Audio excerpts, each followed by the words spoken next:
Bueno, pues bienvenidos, estimadas y estimados compañeros. Hoy es martes 20 de julio de 2021.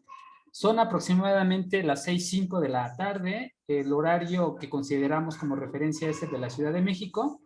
Damos inicio a la sesión número 10 del Ágora, en el cual discutiremos sobre el pensamiento estoico. El objetivo de esta reunión consiste en profundizar y generar riqueza de contenidos. Tenemos dos tiempos para esta ocasión. El primer tiempo va a consistir en que nuestro compañero Eduardo López nos va a apoyar con su participación hablando acerca del estoicismo. El segundo implica una discusión abierta sobre el tema principal. Y pues bueno, sin más qué decir, el mayor bien para una persona es precisamente tener conversaciones cada día acerca de la virtud y otros temas. Por favor, Eduardo, tienes el mazo de mando. No se me ok, baneados todos. No sé si ya puedo compartir pantalla. Sí, ya tienes. Ah, perfecto. Si no, le volvemos a dar acá. Ok. Entonces ustedes me avisan cuando ya vean esto. Ya lo veo. Ya se puede ver.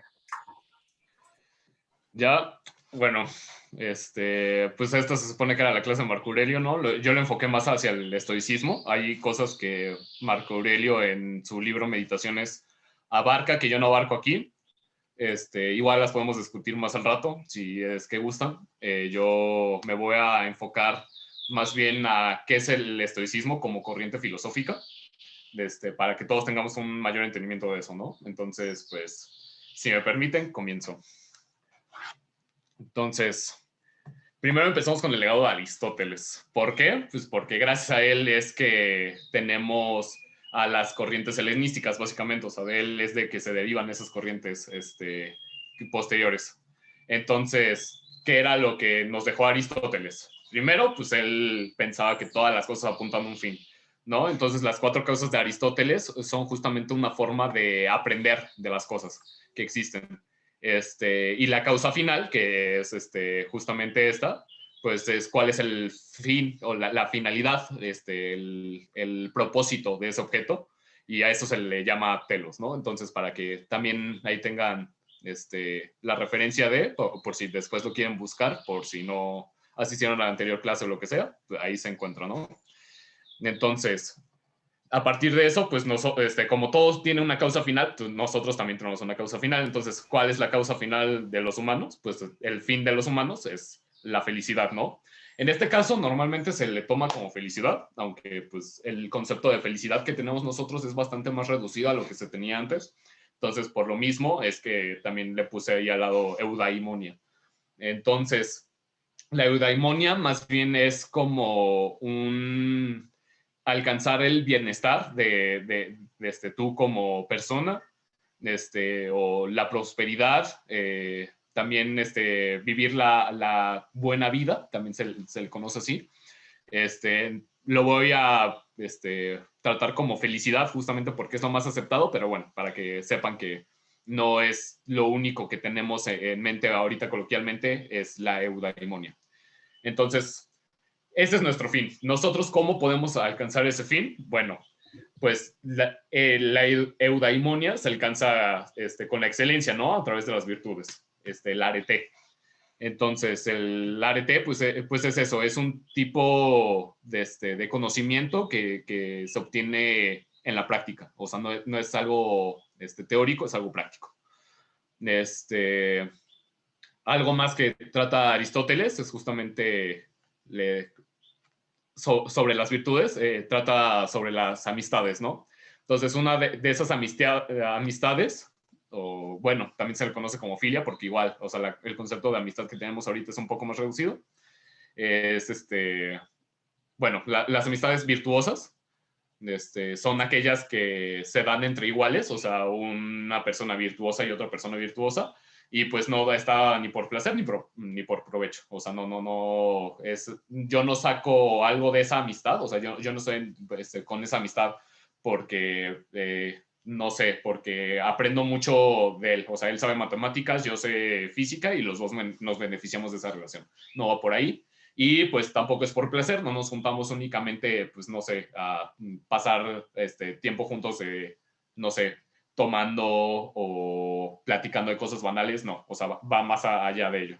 Eso sería la amistad virtuosa. Es importante porque después el estoicismo también habla un poco sobre conceptos parecidos, entonces por eso lo menciono, igual para que lo tengan en mente. Y pues, ya que estamos hablando de excelencia y virtudes, pues ¿qué son las virtudes, no?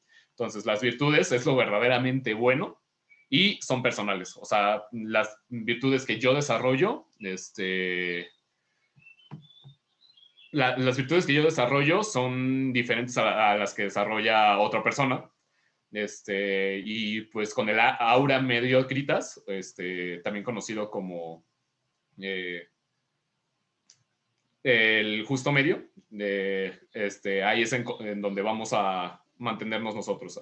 No nos vamos a mantener en una deficiencia ni en una abundancia que puede ser mala, sino nos vamos a meter en medio.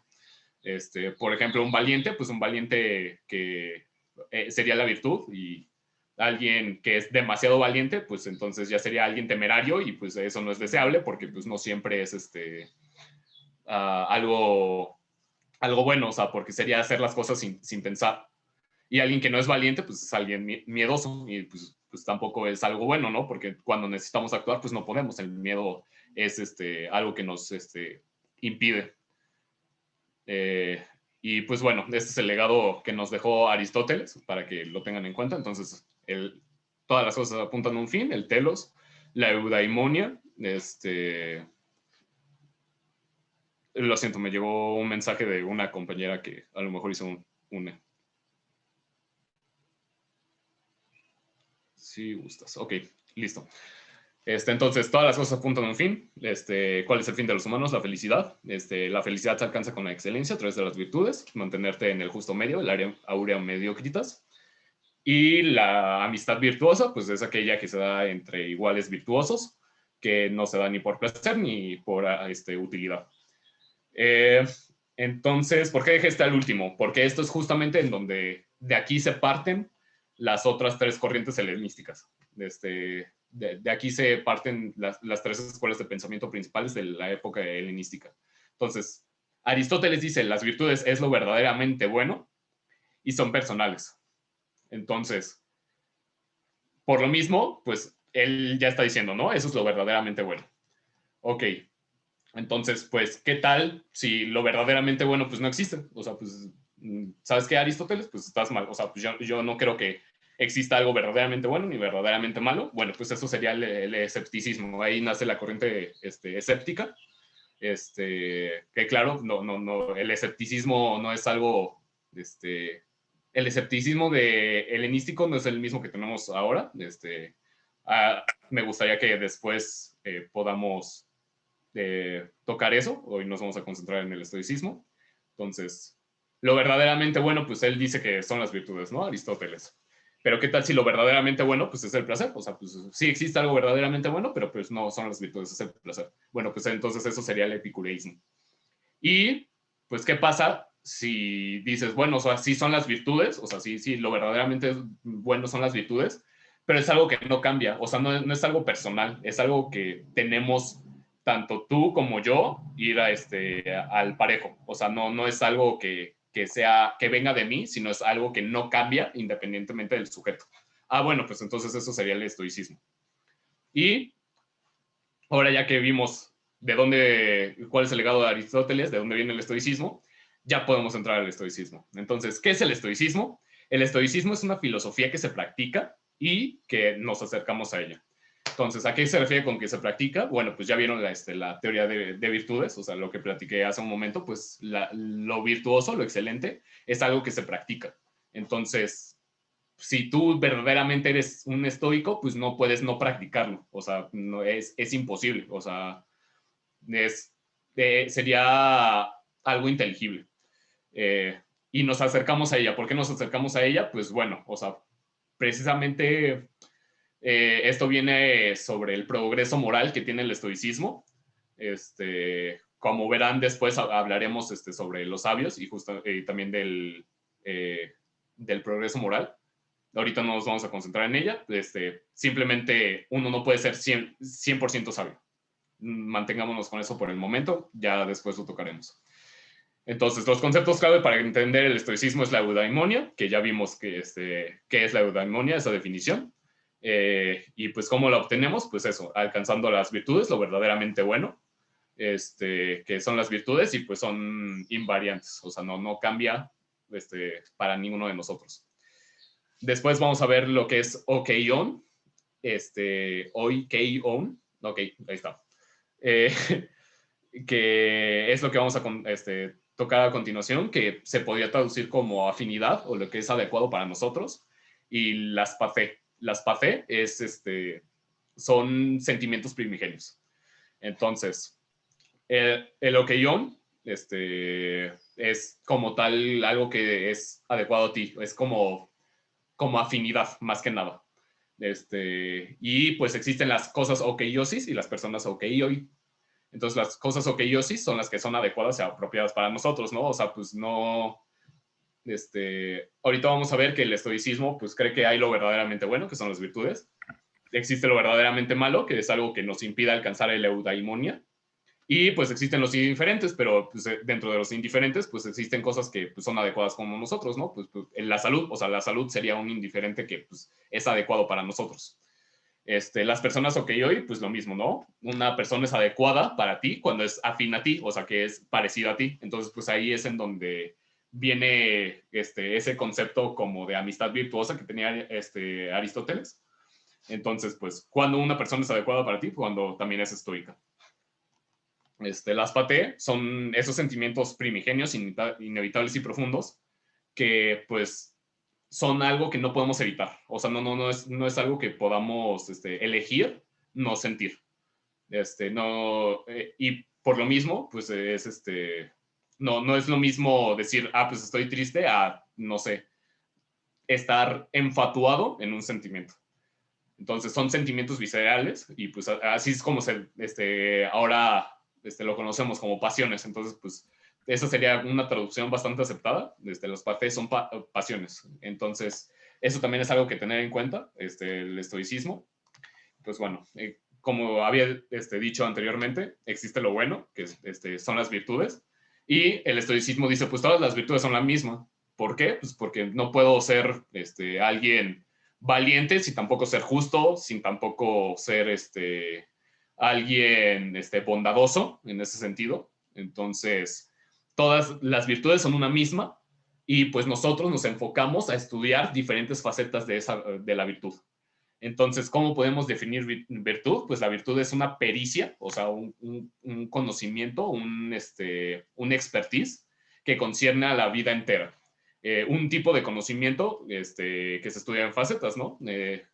Por ejemplo, podemos estudiar lo que es justo, nada más, pero pues eso es parte de un todo, de toda una virtud, no son cosas separadas. Entonces, por ejemplo, la moderación, que es una virtud, pues sería la ciencia que estudia lo que debe de ser escogido, ser evitado, o ninguna de las dos, ¿no? Lo que debe de ser escogido es lo bueno, lo que debe de ser escogido es lo malo, y ninguna de las dos, pues es lo indiferente, ¿no? Entonces, ¿qué son los indiferentes? Son los que no interfieren en alcanzar la eudaimonia. Entonces, los estoicismos postulan justamente que, por ejemplo, la riqueza no es algo que nos ayuda a alcanzar la eudaimonia. O sea, ni es bueno ni es malo. Es algo indiferente para nosotros. O sea, tú puedes ser extremadamente pobre y alcanzar la eudaimonia, al igual que puedes ser extremadamente rico y alcanzar la eudaimonia. No es algo que interfiere en ese sentido a alcanzar la felicidad. Pero, pues, o sea, como les había comentado antes, hay indiferencias que son preferibles. Son okeiosis para nosotros. Entonces, pues, por ejemplo, la salud, la riqueza, pues son cosas que, pues, son adecuadas para nosotros. No es como que digas, pues como es indiferente, pues no lo voy a apelar. No, pues, o sea, justamente ahí es en donde entra la moderación, de decir, ¿sabes qué? Pues, o sea, pues me conviene tener salud. O sea, no es algo que me va a ayudar a alcanzar la eudaimonia, pero me conviene tener salud. También otros conceptos que manejan los estoicismos es lo natural. Entonces, ya que tenemos eso, podemos definir la eudaimonia como la selección racional de las cosas primordiales de acuerdo con su naturaleza. Entonces, pues, ¿qué es la naturaleza, no? O sea, ya estamos entrando en otras cuestiones. Entonces, lo natural para ellos es el impulso original de los seres vivos a lo adecuado para ellos o que ayuden a su autoconservación.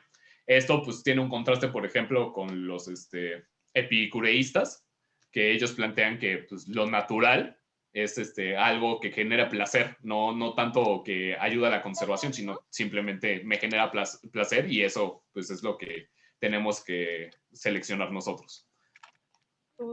Ahora, con el progreso moral.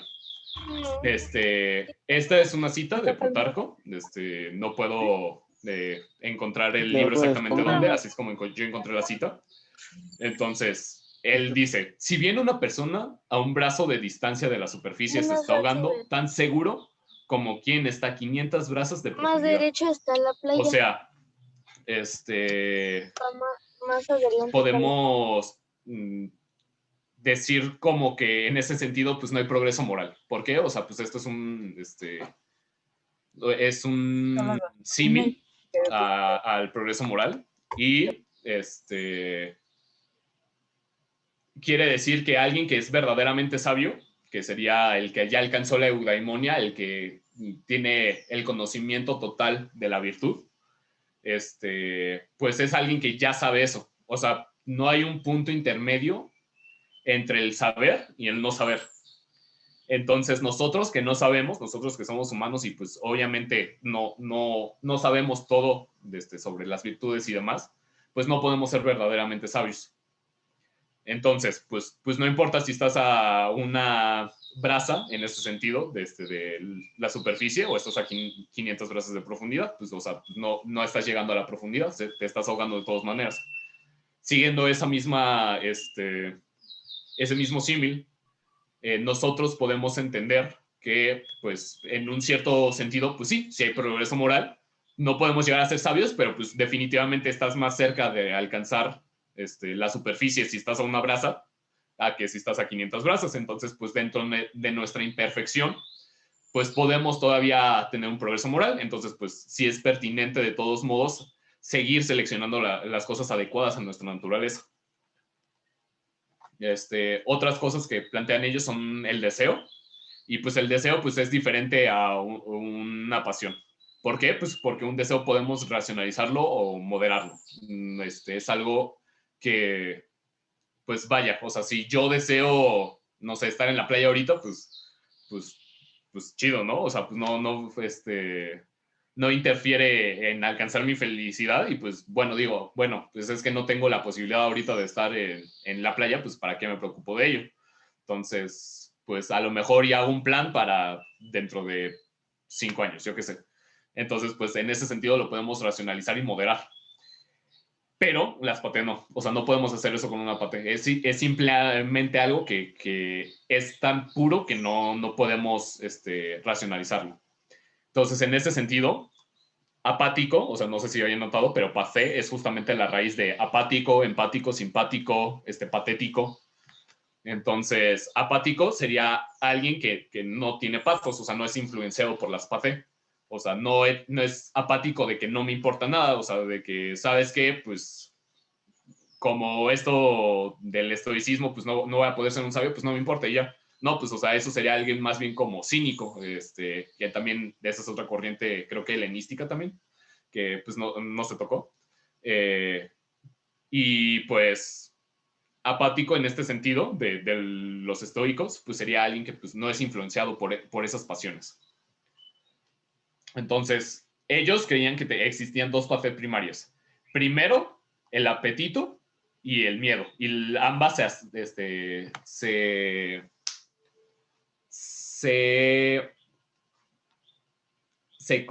conectan con lo bueno y lo malo, ¿no? El apetito sería hacia lo bueno y el miedo sería hacia lo malo. Entonces, por ejemplo, el placer, que sería una parte secundaria, pues se obtiene cuando se sacia el apetito o cuando se evita el miedo. Y la angustia, que es otra parte secundaria, es cuando no se sacia el apetito y cuando no se evita ese miedo.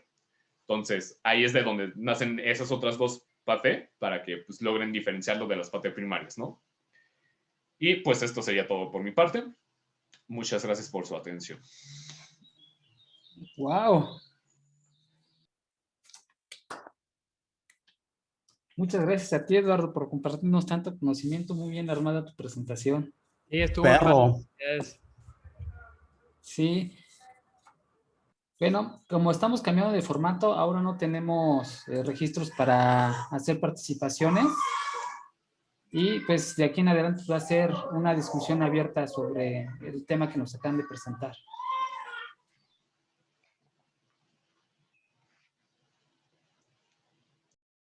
Adelante, John. Pues ya levantaste la mano. Creo que Fernanda la levantó primero, pero no sé. ¿Quién? ¿Quién la levantó primero? Fernanda. Fernanda, adelante. Pues No, creo que solo estaban aplaudiendo, ¿no? Ah, sí. Ok, perdón. Así es, Supongo. disculpen, pero adelante el otro chico.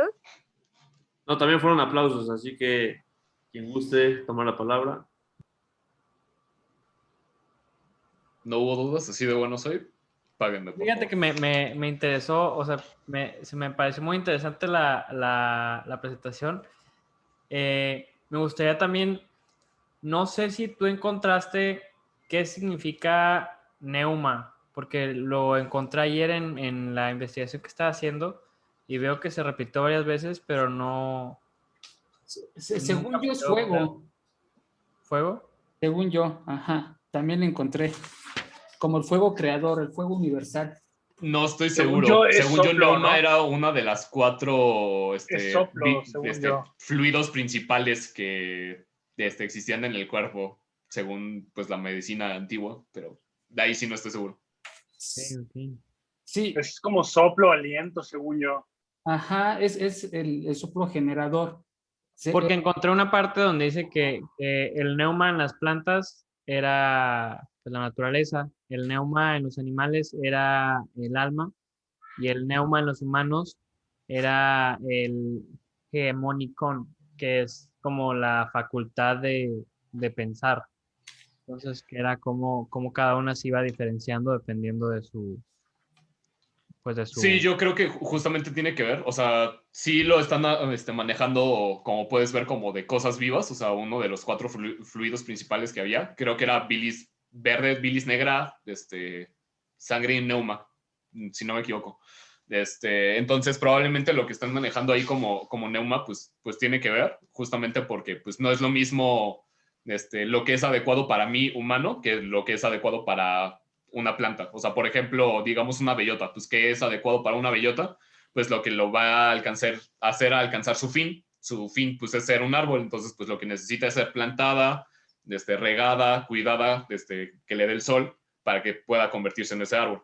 Entonces, como tiene un fin diferente al de nosotros, pues probablemente ese neuma lo relacionen de manera diferente. Eso tiene que ver Dale, John, dale. Perdón, Jorge. Toda Mi la pregunta palabra, John, toda tuya. era si eso tendrá que ver con los fines de Aristóteles. Sí, a mí me gustaría, antes de contestar a Aristóteles, porque tienen que ver mucho, dar un dato histórico que me pareció muy interesante. Primero, a la primera persona que se le atribuye la creación del estoicismo es Zenón de Cito, sí, del libro que estoy consultando. Y otro dato que se me hace, él era semita, y los semitas son los hijos de Noé. Aquí Joshua tiene sus estudios, o por lo menos eso entendí, religiosos o teológicos. Ahora, algo que se me hizo bastante interesante también fue de que cuando Zenón viajó de Chipre a Atenas, fue para aprender filosofía. Entonces, llegando ahí, como él no era un ciudadano de Atenas, lo que quiso hacer es comprar un espacio en algún momento del tiempo, pues para poder impartir por lo que había conocido, ¿no? Y como no pudo comprar por no ser ciudadano de Atenas, lo que empezó a hacer es estudiar o dar o platicar acerca de su visión, de su filosofía en un pórtico griego. Y a este pórtico se le llama, en griego es estoa. Entonces a ellos se les conocían como los estoicos o las personas del pórtico, ¿no? Es algo bien interesante, ¿no? Y yo hice un dibujo así todo raro de cómo debería ser una estoa, con sus pilares. Entonces, cuando los estoicos es que son del pórtico, ¿no? De un lugar griego, de un sitio. De ahí viene la palabra, más bien así se le atribuye a los estoicos. Ahora, también aquí quiero diferenciar algo bien interesante. La presentación se trataba sobre Marco Aurelio con ciertos tintes, y la escuela estoica se divide, o hay autores que lo dividen en 3 periodos. Aquí entiendo que hizo partió de un punto de referencia muy importante que fue Aristóteles, y ahorita regreso contigo a John al respecto, para poder criticar o para poder situar el movimiento estoico o la escuela estoica. Entonces, hay un periodo que se le llama antiguo, que va del año 4 al 3 antes de Cristo, el periodo medio del 2 al 1 antes de Cristo, y a lo que más ahorita, que ya está lo más refinado, que ya es a partir del periodo romano. O sea, no hay una fecha, es del 0 hacia adelante, ¿no? Y es el periodo romano. Entonces, quería añadir eso. ¿Y qué tiene que ver con Aristóteles? Aristóteles tenía unas categorías, las categorías aristotélicas, o los géneros del ser, también así se les conoce, que son como la sustancia, la cantidad, la cualidad, la relación, lugar, tiempo, posición, posesión, acción y pasión. Entonces, esas eran todas las categorías para conocer el ser. Desde el punto de vista metafísico, que así se le llamó metafísica, pero hace rato, antes de la sesión con Joshua, estábamos comentando que se le había llamado metafísica, pero Aristóteles la entendía como una teología. Entonces, lo que buscaban era el ser primigenio, la causa, la esencia primigenia, o la suprema, ¿no? Porque al final una de sus 4 causas, la última era buscar que todo era Dios, ¿no? Entonces, lo que hicieron los estoicos, dividieron, o más bien, de esas categorías aristotélicas, hicieron como una síntesis y definieron algo que le llamaron los fundamentales estoicos, que tiene que ver con la sustancia, desde el punto de vista sustrato material, y la cualidad, que determina la esencia de las cosas indivisibles. En otras palabras, el punto de vista de estoico, los 2 principales o principios universales de los estoicos, es lo activo y lo pasivo. Lo activo, que tiene que ver con la forma, y lo pasivo, que tiene que ver con la materia. Entonces, eso es la aportación que quiero hacer en esta ocasión, para citar el momento histórico de los estoicos. Y veamos a partir de aquí qué es lo que vamos a platicar acerca de ellos.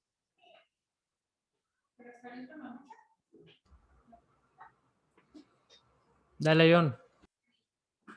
Fue aplauso otra vez. Gracias, John. Es que a John le había dicho que quería decir algo también, ¿no? No, ya lo había dicho, que eso del neuma, la definición del neuma, me sonó como los fines de los que hablaba Aristóteles. Nada más era la pregunta si tenía que ver.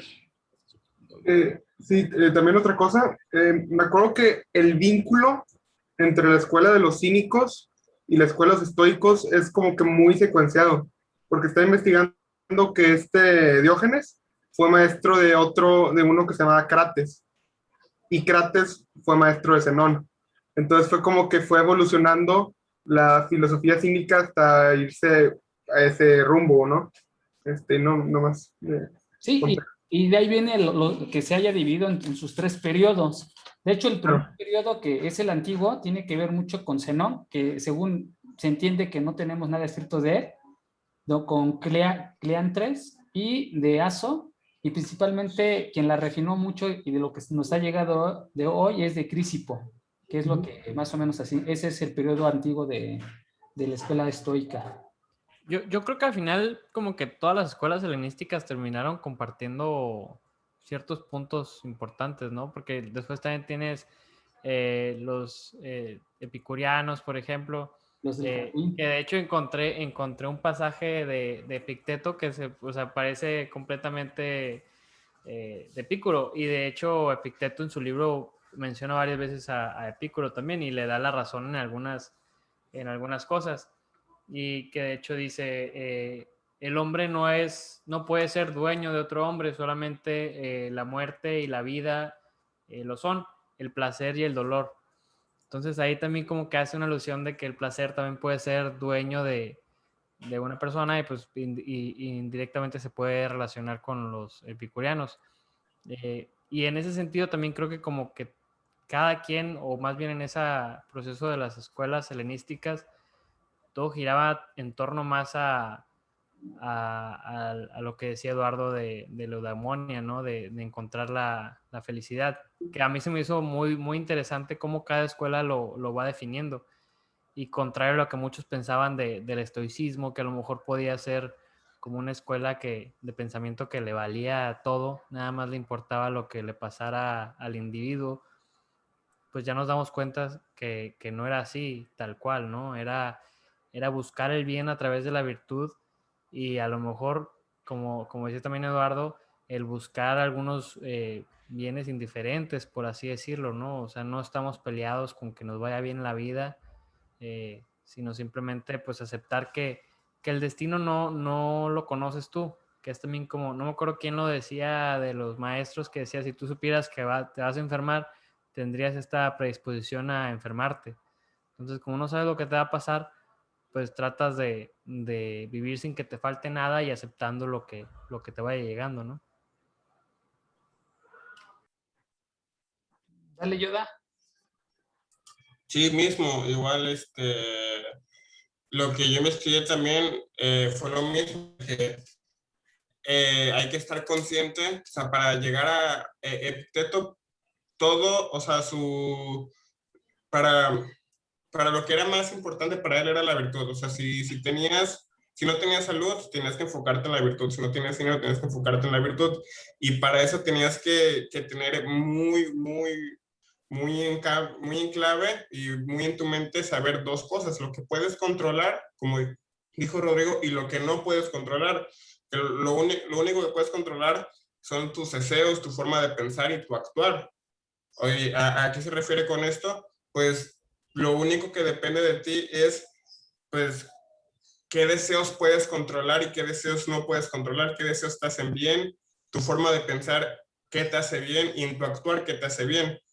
En cambio, no puedes controlar el dinero, no puedes controlar la salud, no puedes controlar nada de eso, porque ¿cuántos casos hemos visto de personas que comen muy bien, personas muy sanas, en cambio personas que casi no, que no comen bien, que no hacen nada de ejercicio y viven más que las personas sanas? Tenemos que estar conscientes de que ser saludables no nos asegura vivir más que las personas que no son saludables. Tampoco estar conscientes que tener dinero no nos va a asegurar que en algún punto vamos a estar abajo. Tenemos que estar consciente que eso no depende, o sea, que eso no depende totalmente de nosotros, que eso no lo podemos controlar para poder ser virtuosos y para poder ser felices, porque no sabemos si el día del mañana no vamos a tener dinero y eso nos va a impedir llegar a nuestra felicidad, llegar hacia la virtud, que es igual hacia la felicidad.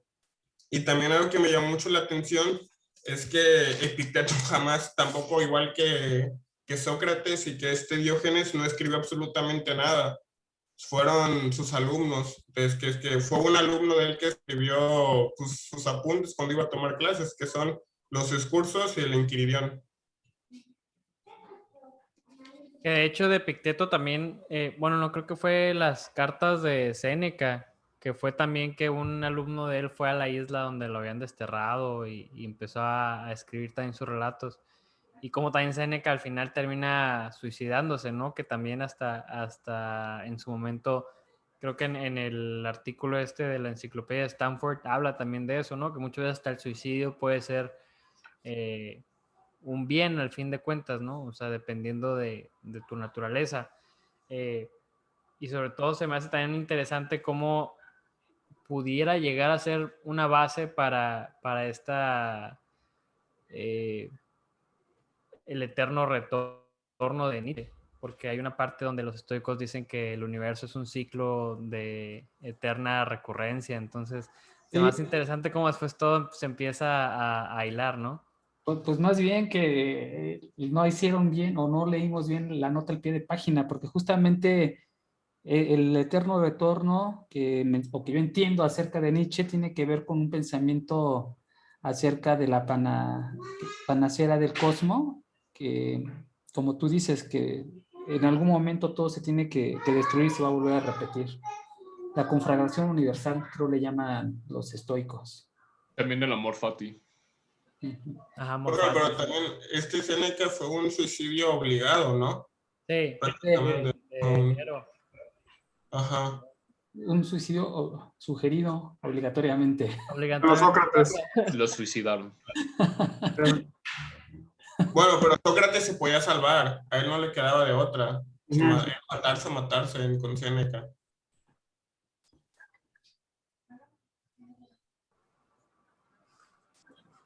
Entonces, una cuestión. Entonces, los estoicos en su filosofía como tal son deterministas, ¿no?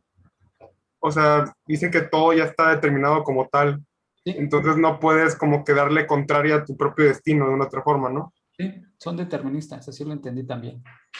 Monistas deterministas. Y hasta cierto punto, ahorita que escuché eso de lo de las brazadas, a lo mejor corrígeme si estoy incorrecto, que como que claman que hay una cierta imposibilidad de tener el conocimiento. No, o sea, es que se le dice sabio justamente porque ves que la virtud como tal lo definen como una pericia, como una expertise, como algún tipo de conocimiento que no es teórico. Okay. Entonces, pues al que domina las virtudes, pues es alguien sabio, o sea, que sabe mucho en ese sentido. Y pues no podemos ser un sabio nosotros porque no nacimos sabiendo. O sea, no hay un punto, o sea, nosotros no sabemos, no podemos pasar del no saber al saber, pues porque no hay un punto intermedio entre esos dos, o sea, simplemente o sabes o no sabes. Yo lo entendí más también como un ideal, ¿no? Al que siempre aspiras de llegar a eso, de llegar a ser ese sabio. Y se me hace interesante también cómo las virtudes las abordan como ciencias, en el sentido de que la justicia en sí es una ciencia y la moderación es una ciencia también. Entonces, como ciencia, pues tiene sus bases, tiene su periodo en el que tienes que aprenderlo y es este ideal, ¿no? Al que aspiras, llegar a ser sabio y ahí, pues llegando a la conclusión de que nunca vas a llegar a hacerlo porque se te va a acabar la vida en el viaje, ¿no? Sí, o sea, pues sí, o sea, ellos justamente hablan de que, pues como es conocimiento, pues cómo adquirimos conocimiento, pues a través de un sentido científico, filosófico, y por eso es que hablan de las virtudes, las diferentes facetas de las virtudes, pues de esa manera. Es pues sí, una manera de adquirir ese conocimiento. Y pues sí, o sea, pues nunca podremos llegar a ser sabios, pero pues igual que como les dije en el símil, pues no es lo mismo pues estar a 500 brazos abajo que estar a una braza de la superficie. O sea, sí hay un progreso moral en nuestro desconocimiento a ser sabios. Igual todo lo que traté es sobre ética estoica. O sea, yo lo único a lo que me remití fue ética estoica, no me metí ni a metafísica, ni a otros sentidos, ni epistemología, pues un poco, pues porque tiene que ver, pero, pues, o sea, realmente no me metí a más que ética. Sí, y de hecho, creo que algunos autores, después, ya, perdona, John, dale, antes de que le siga. Dale, no había visto tu mano. Sí, espero no romper el hilo porque ya estábamos yendo hacia otro tema, pero me llamo. Se escucha muy bajito, Ion. ¿Ahí me escuchas mejor? Más o menos. ¿Ahí? Sí. Ok. Decía que espero no romper el hilo porque ya nos estábamos yendo por otro tema, pero me llamó mucho la atención el comentario que hizo Héctor o Mau. ¿Cómo es? Como sea, Héctor. Acerca de si el estoicismo podía ser considerado como determinista. Estaba pensando que a lo mejor no del todo, ¿no? Porque sería solamente determinista en el punto de las cosas que no podemos controlar, pero como sí se están considerando cosas que podemos controlar, entonces en ese sentido no podríamos del todo afirmar que es determinista, ¿no? Y tomando en cuenta precisamente esto de las cosas que no podemos determinar y las cosas que sí podemos determinar, entonces no sé si también podría considerarse más bien dualista estos puntos de vista. No sé qué opinan ustedes. Pues es que sí, o sea, es que como el determinismo, como lo manejamos, pues es algo más del universo como tal, estamos hablando de las características del universo como tal, eso sería algo más metafísico. Entonces, no sé si eran metafísicos, o sea, si en esa metafísicos ellos sean deterministas como tal.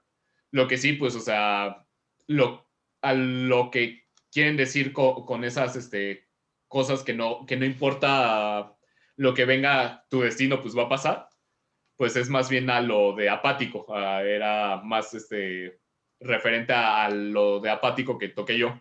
O sea, que hay cosas que no puedes controlar, o sea, situaciones que no puedes controlar y pues que no debes de dejar que tus pasiones actúen sobre ellas. Otras cosas que no mencioné, que a lo mejor y puede ser relevante dependiendo de si hacemos el debate sobre el estoicismo o no. Ellos consideraban pertinente que las pasiones las retrayéramos. O sea, nosotros como no somos sabios y no podemos ser no afligidos por las pasiones, pues entonces lo mejor que podemos hacer es intentar controlarlas en la medida de lo posible. Eso y los sentimientos negativos, que bueno, pues eso ya es algo más debatible, pero en general los sentimientos como la tristeza, el enojo, etcétera, ellos también preferían retraerlas, controlarlas. Entonces, pues en ese sentido, pues ser apático, pues se relaciona más con eso de que pues no importa lo que venga a tu destino, pues tú debes de mantenerte como tal, o sea, pues seguir tu camino hacia la eudaimonia, no dejarte balancear por eso, o sea, no tanto por el conocimiento que tengan del universo en sí, de que si todo lo que va a pasar ya está determinado o no.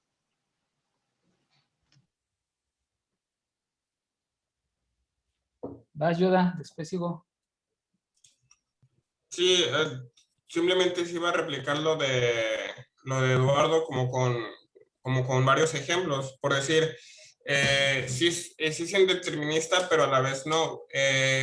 Ellos, como bien dijo Eduardo, creen que deben alejar todo lo que se interfiera a tu virtud, todo lo que se interfiera a que a la cabeza te esté martirizando y no puedas ir con tu camino hacia la virtud.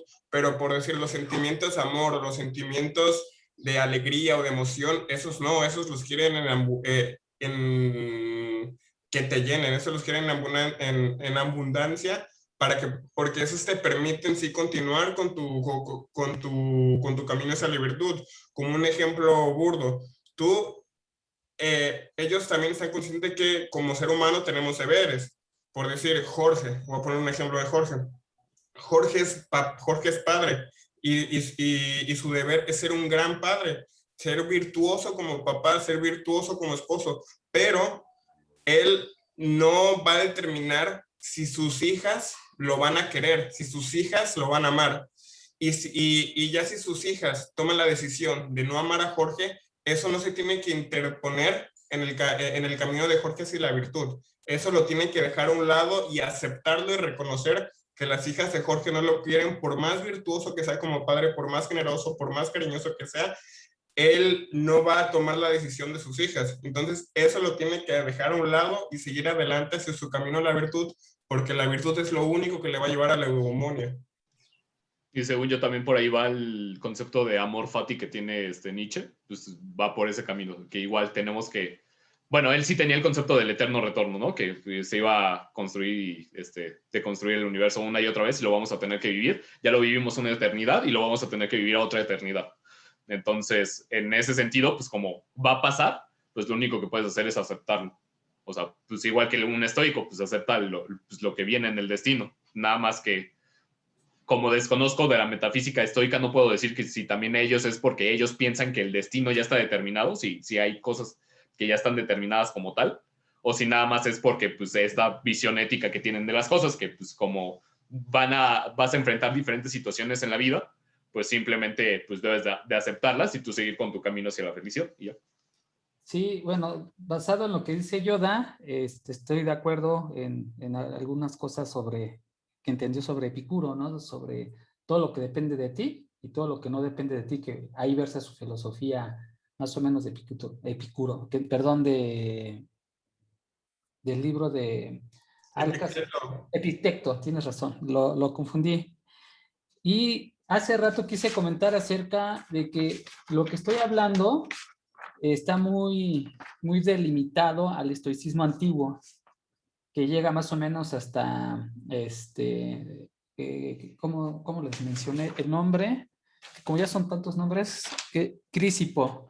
Entonces, aquí, y relacionado a la pregunta o el punto que está poniendo a discusión a John sobre si es determinista o no, yo entiendo que, por lo menos para esa época, para el estoicismo antiguo, sí había un determinismo. ¿Cómo sé que, o cómo supongo, o por qué entiendo que había un determinismo? Primero, porque según ellos, el mundo fue engendrado y por tanto corruptible.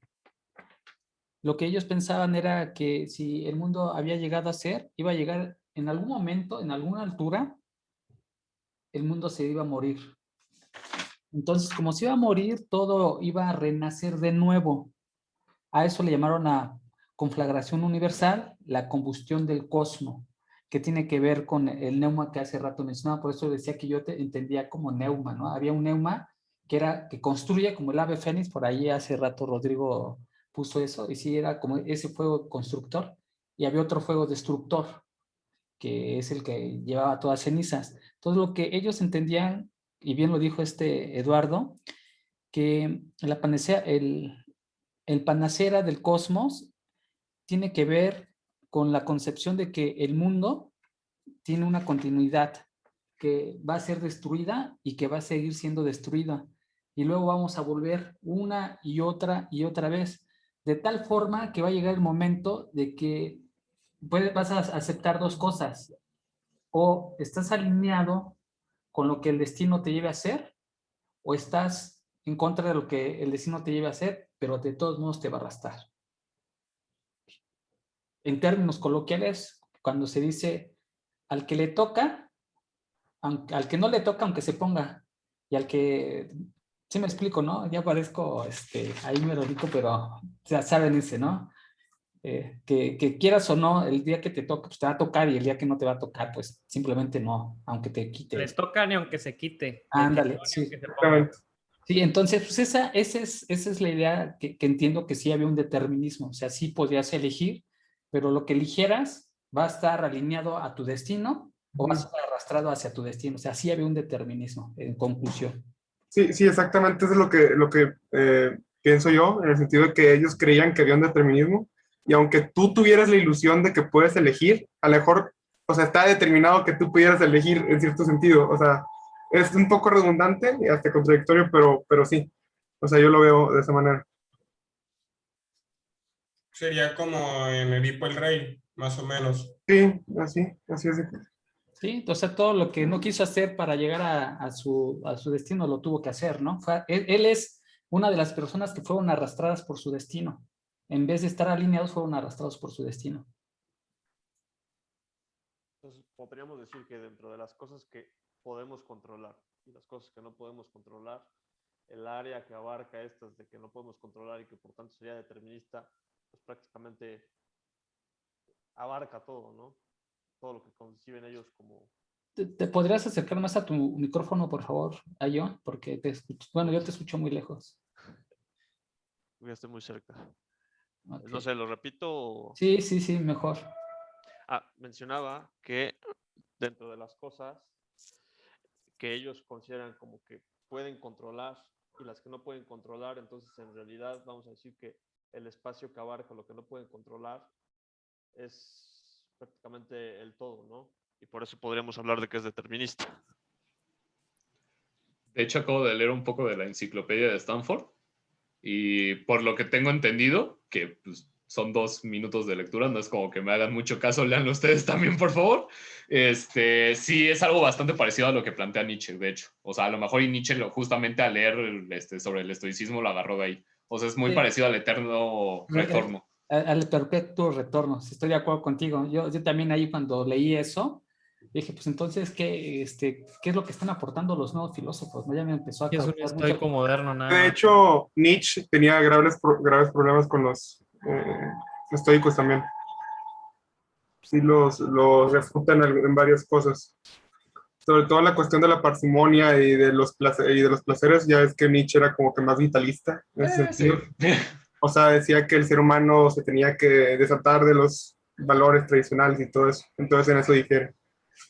Pero a fin de cuentas termina compartiendo muchos de los valores centrales de los estoicos, ¿no? Con amor fati es puramente estoicismo, según yo. Yo lo creo igual. Con amor fatis va directamente al estoicismo. Él también acuñó el término de memento mori, o creo que ese fue Séneca, ¿no? No estoy seguro. Yo No, bueno, a lo mejor creo que Nietzsche sí lo popularizó, pero no recuerdo quién fue el primero en decir sobre Memento Mori. Digo, pues es algo bastante estoico, pues al final de cuentas, o sea, pues recuerda que vas a morir, pues actúa conforme a ello. Y fíjate que a esa destrucción del mundo, que le va a seguir un renacimiento, se le llama palingenesia. Entonces, la palingenesia es esa destrucción del mundo y que después de destruirse le va a seguir un renacimiento. Y yo creo que tiene mucho que ver con el entorno en el que se desarrollaban, porque veían que las flores morían y después volvían a nacer. Los ciclos, ¿no? Entonces, si la vida tiene un ciclo y la vida pertenece a un universo, por tanto, el universo tiene a la vez un ciclo. Y a eso, entiendo, le llamaron palingenesia.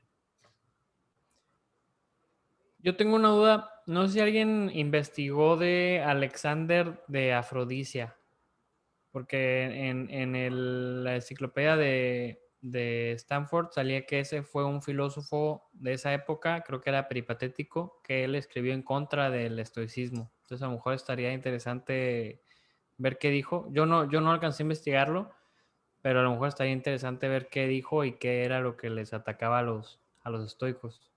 Sobre todo porque él vivió en esa época, ¿no? Entonces a lo mejor él los vio de primera mano. Sí, yo no tuve oportunidad ni de leer lo que acabas de mencionar, pero sí me doy cuenta de que finalmente agarraron bastante de Aristóteles para impulsar su filosofía. Yo diría que es una rama aristotélica. Pues prácticamente está basada en Aristóteles, la filosofía estoica salió de ahí.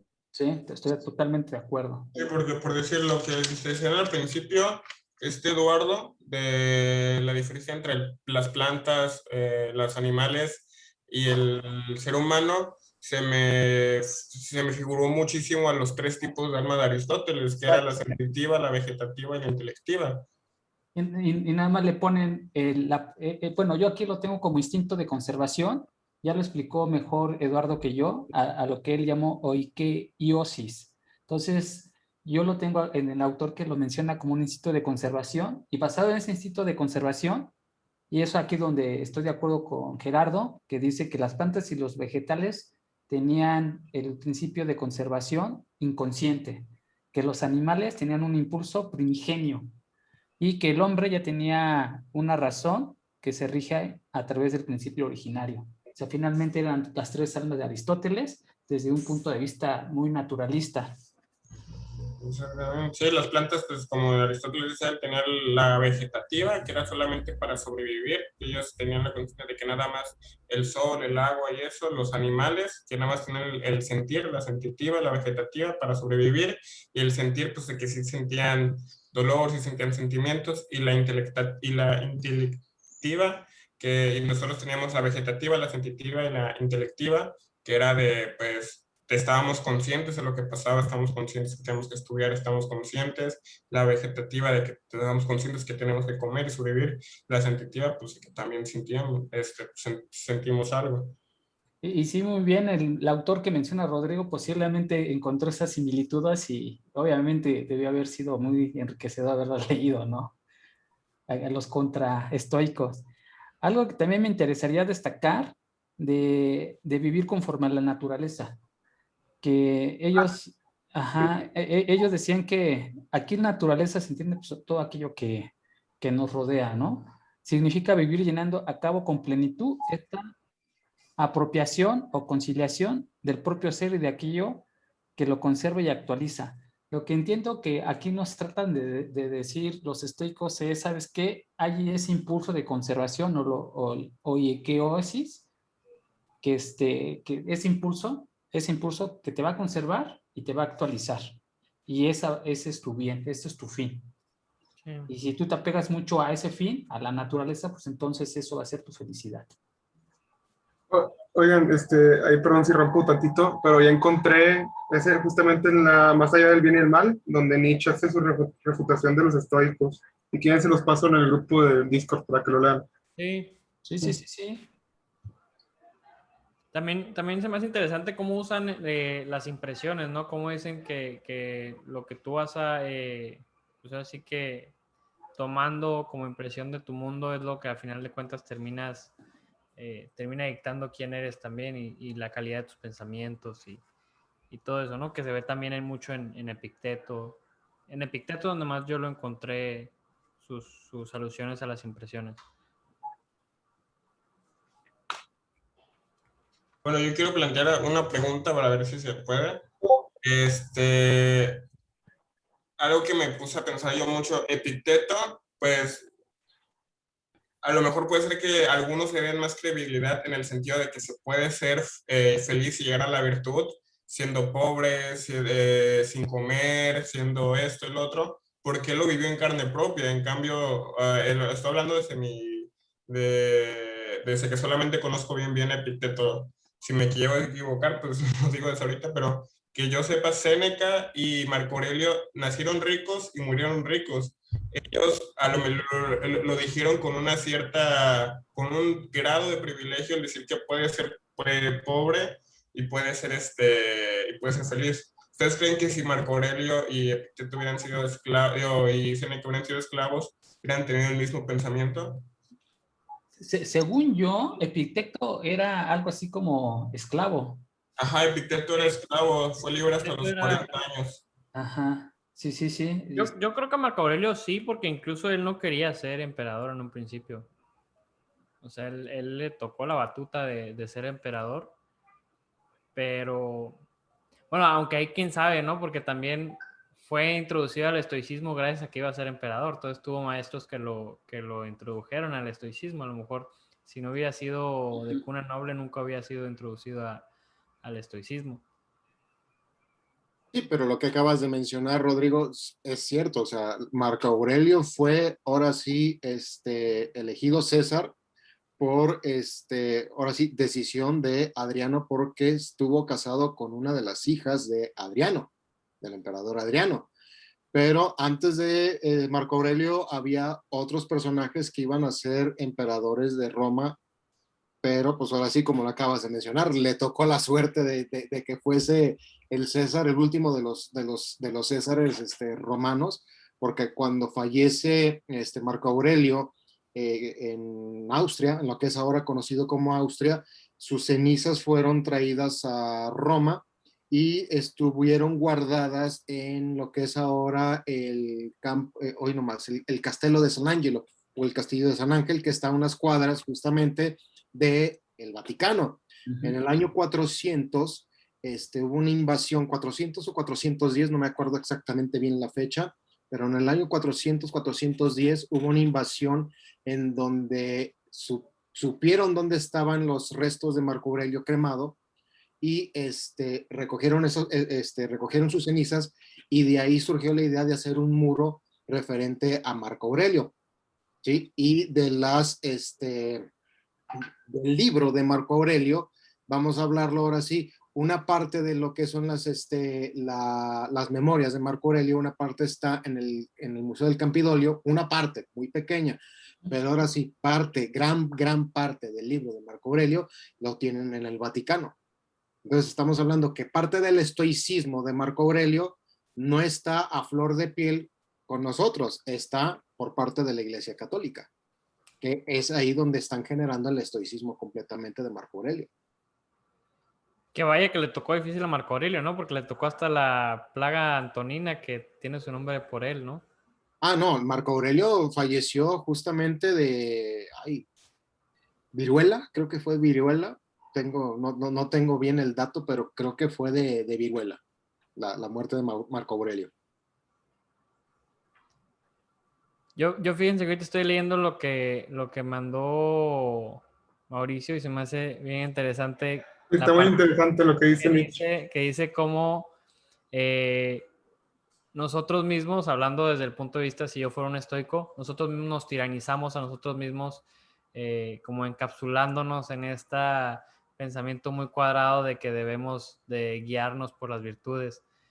Y siento que ese ya sería, o en el punto de vista que refuta Nietzsche, a lo mejor sería ya una versión extremista del estoicismo, ¿no? En el que tú mismo te autoinflige esta tiranía de que debes de ser así a fuerza si no te sales de esta descripción del estoicismo. Como una cuestión súper yoística, si nos vamos a Freud. Muy purista, por así decirlo, ¿no? Creo que ese ya sería un extremo, pero se me hace muy interesante cómo Nietzsche dice eso.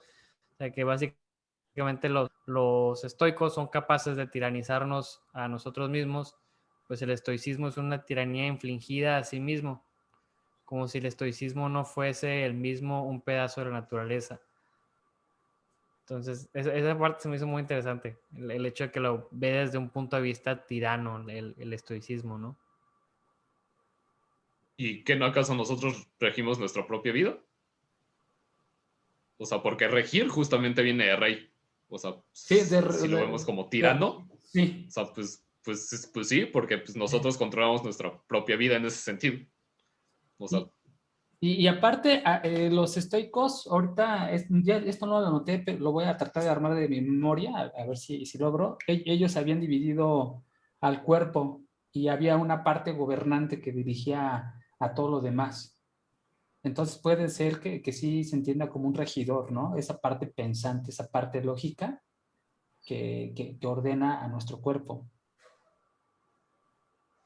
Aparte creo que no es tanto el caso, porque hay una parte también que Epicteto incluso dice que la gente que llega a la filosofía de la forma correcta por la puerta grande, dice, comienza por aceptar nuestras propias faltas y limitaciones en nuestras áreas de mayor urgencia. Entonces, eso también es más interesante, ¿no? El hecho de que ya desde un principio esté Epicteto con ese sentido, ¿no? De que yo ya sé que a lo mejor no soy perfecto, pero no por eso voy a ser un tirano conmigo mismo. Y además, los estoicos eran muy prácticos. O sea, ellos tenían el hábito de practicar la filosofía era una filosofía de vivir y que estaban en contra de lo que es de Platón y de manera intermedia de Aristóteles, que hablaban mucho de la metafísica, de las ideas. Entonces ellos decían, pues sí, está muy bonito, pero mira, esta es la práctica. Esa dialéctica tiene que ver con algo que ahora se le conoce como la primacía de la práctica sobre la teoría, que sin la práctica no pudo haber existido la teoría y viceversa, ¿no? Entonces los estoicos se presentan aquí como los rebeldes de la teoría y dicen, esto se practica, esta es una forma de vivir. Y ahora, si eso es así, en la actualidad podemos vivir desde un punto de vista filosófico estoico. Es que tendríamos que ver incluso qué tanto se ha infiltrado este tipo de ideas estoicas a la misma lógica de la vida como tal, actual, ¿no? O sea, porque siento, por ejemplo, hay mucha gente que a lo mejor bastardiza mucho esto del estoicismo y desde que es que yo soy desapegado, yo soy tal, o sea, una cuestión como que New Age budista rara, ¿no? Ajá. O sea, sí, está interesante. Yo sí he intentado aplicar en la vida estoica, de hecho Epicteto lo dice, no necesitas aprenderte todas las estoas, ¿no? Él les llama así. Bueno. Sí, simplemente con una que entiendas y practiques la vas a conocer más que aquel que solamente tiene la teoría.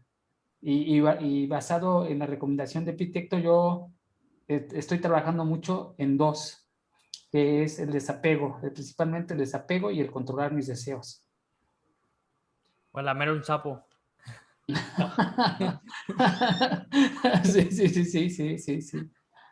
¿Cómo ven ustedes? ¿Alguien ha intentado practicar actualmente el estoicismo? ¿Qué nos sirve? ¿Sí? A ver, cuéntanos, Rodrigo. Bueno, hay una que dice que siempre te prepares para lo peor, por ejemplo. Sí. Porque si te pasa lo mejor, pues va a ser, ahora sí que lo mejor, porque ya estás preparado tú para lo peor. Entonces, en ciertas ocasiones, cuando sé que a lo mejor puede pasar algo malo, me voy haciendo la idea de que puede llegar a pasar. Pues a lo mejor en los casos no pasa, ¿no? Y cuando pasa, pues ya estás preparado. Entonces, eso es algo que me ha sido muy útil. La otra, pues eso ahora sí que el memento mori. Y que aquí creo que también, siguiendo un poco lo que decía Héctor, hoy en día, por ejemplo, en la clase pasada que pregunté de Ryan Holiday, sería como esta visión ya New Age y hasta cierto punto ya muy desapegada de lo que era en un momento el estoicismo, porque aquí ya lo que hace Ryan Holiday es más como un culto, ¿no? En donde te motiva a través del estoicismo.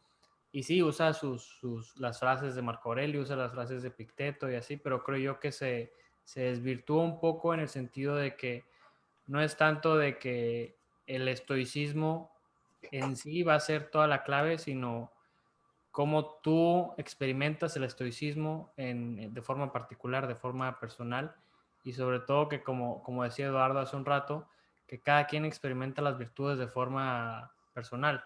Entonces, en ese sentido, creo que el estoicismo personalmente para cada uno, pues va a ser muy diferente, ¿no?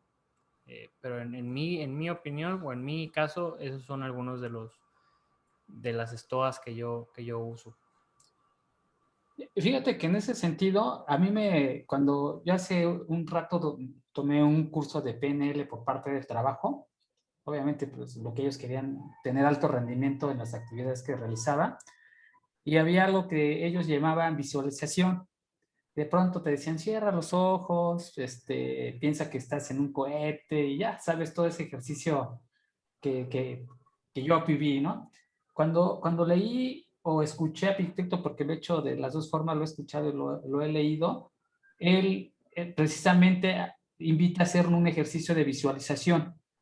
Y dice, ¿sabes qué? Cuando vas a los baños públicos, visualízate, piensa que cuando vas a ir, quieres irte a bañar, sí, pero también quieres conservar tu calma. Entonces, de ahí te está haciendo una invitación a visualizarte. Y imagínate de dónde viene, ¿no? Entonces, eso es algo que a mí me funciona bastante. Empezarme a visualizar. Y ya después de haber hecho una acción, pues meditar sobre lo que hago. O sea, son cosas muy sencillitas. A mí, a mí sí me gusta mucho la filosofía estoica. Son cosas muy sencillas que creo que sí se pueden aplicar ahorita. No tanto su filosofía más bien de vida, desde el punto de ética que manejó Eduardo y no desde su metafísica, porque pues, su metafísica ya es una concepción del universo muy diferente, el retorno-regreso, y aparte usaban mucho la lógica de Aristóteles. Entonces esa parte no la he abordado, pero sí más la parte, podemos llamarle ética, así es. ¿Sabes a mí qué es lo que en cierto punto más me ha servido el estoicismo? Yo hubo un punto en donde, no sé, en cuanto iba a salir de la carrera, en cuanto salí de la carrera, que tienes pues esta sed, ¿no? De dejar un legado, de ser eterno, de hacer cosas grandes, ¿no? Y el estoicismo a cierto punto te deja como pues este cambio de chip donde te dice, bueno, ¿para qué quieres ser recordado si tú no vas a estar aquí cuando te estén recordando? Ni siquiera lo vas a poder experimentar porque pues tú ibas a estar muerto. Entonces, ¿de qué te va a servir el legado? A lo mejor te conocen en tu pueblo, pero pues te vas a otra ciudad y no te van a recordar. Entonces, el hecho de que te quiten, en mi caso, fue quitarme un peso de tener que dejar un legado, te deja también como este camino libre de ahora sí disfrutar, de ahora sí poder dedicarte a cosas que a lo mejor te van a llevar a la virtud. Entonces creo yo que hoy en día es una filosofía viable porque creo que muchos de los jóvenes hoy en día tenemos esta sed de fama, de reconocimiento, de dejar un legado, de que nos recuerden, de que sepan quiénes somos. Y cuando lo ves de un punto de vista estoico te das cuenta que pues no va a servir de nada. O sea, el que te reconozcan, el que dejes un legado, el que, ya puso una estrella en Hollywood, a fin de cuentas no va a servir de absolutamente nada porque pues, te vas a morir y ¿qué va a pasar? O sea, sí va a estar tu estrellita ahí en Hollywood, pero va a pasar el tiempo y después la gente va a caminar por encima y no se va a acordar ni siquiera de quién era esa persona.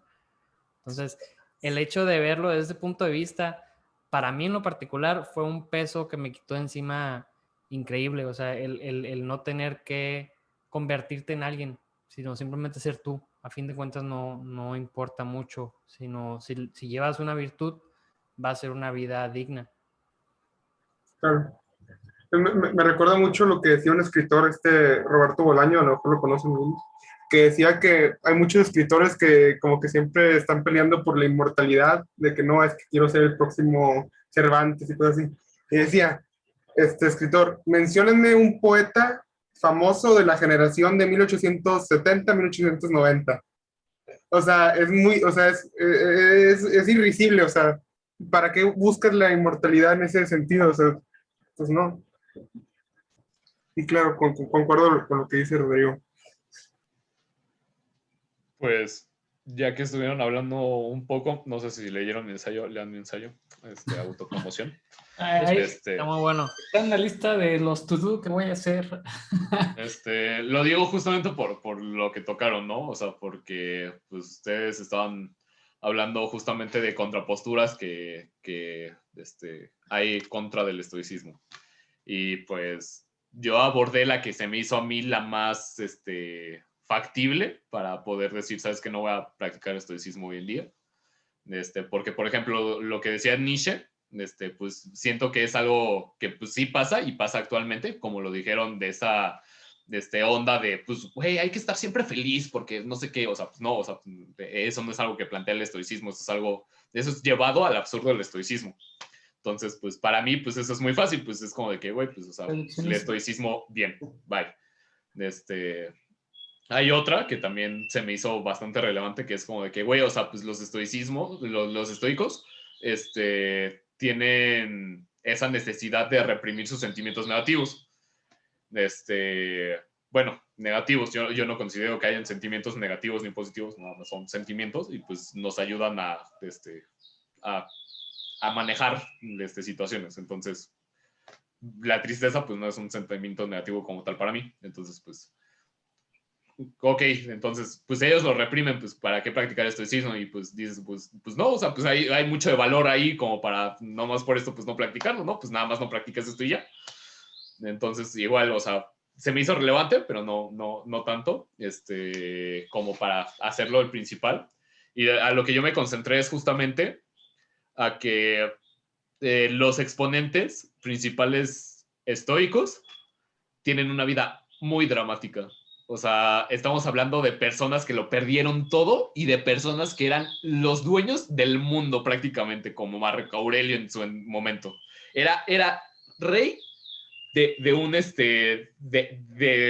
un lugar enorme. O sea, era prácticamente el mundo entero. O sea, sí, era el mundo un imperio. Era en ese entonces. La potencia mundial. O sea, él era el güey, lo que sería ahora el presidente de Estados Unidos, ese era ese güey, ¿no? El Biden Entonces, actual. o sea, estamos hablando de dos contrastes. Era Biden, güey. Era Biden o era Obama, cabrón. Era Obama. Sí. O sea, estamos hablando de dos contrastes totalmente opuestos, ¿no? Y los dos son muy dramáticos. Es como de que, güey, o sea, pues nada más puedo practicar estoicismo ahí y para encontrar la respuesta tendrán que leer mi ensayo. Buena promoción. Te lamentaste buena. Fíjate, hablando de Epicteto, y aquí me gustaría escuchar a Joshua porque, perdón que te aviente la pelota, Joshua, entendí que te gusta o has estudiado algunos años teología, y según Epicteto, menciona que hay un momento en que no se desconoce si los seguidores de Jesús eran estoicos o robaron cuestiones estoicas, porque en los demás documentos como que se presentan muchas de sus enseñanzas, y por tanto en algún momento los romanos los persiguieron debido a esto. ¿No sabes tú qué tanto sepas acerca de lo que acabo de... Pues, la verdad me agarras un poquito en curva, pero haciendo un poquito ahí un análisis rápido,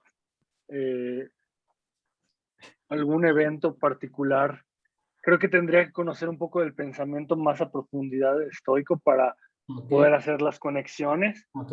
Pero no lo descarto como una posibilidad, digo, teniendo acá, con lo que han platicado y un poquito, no se me hace tan descabellado que tengan ciertas actitudes estoicas, quizá.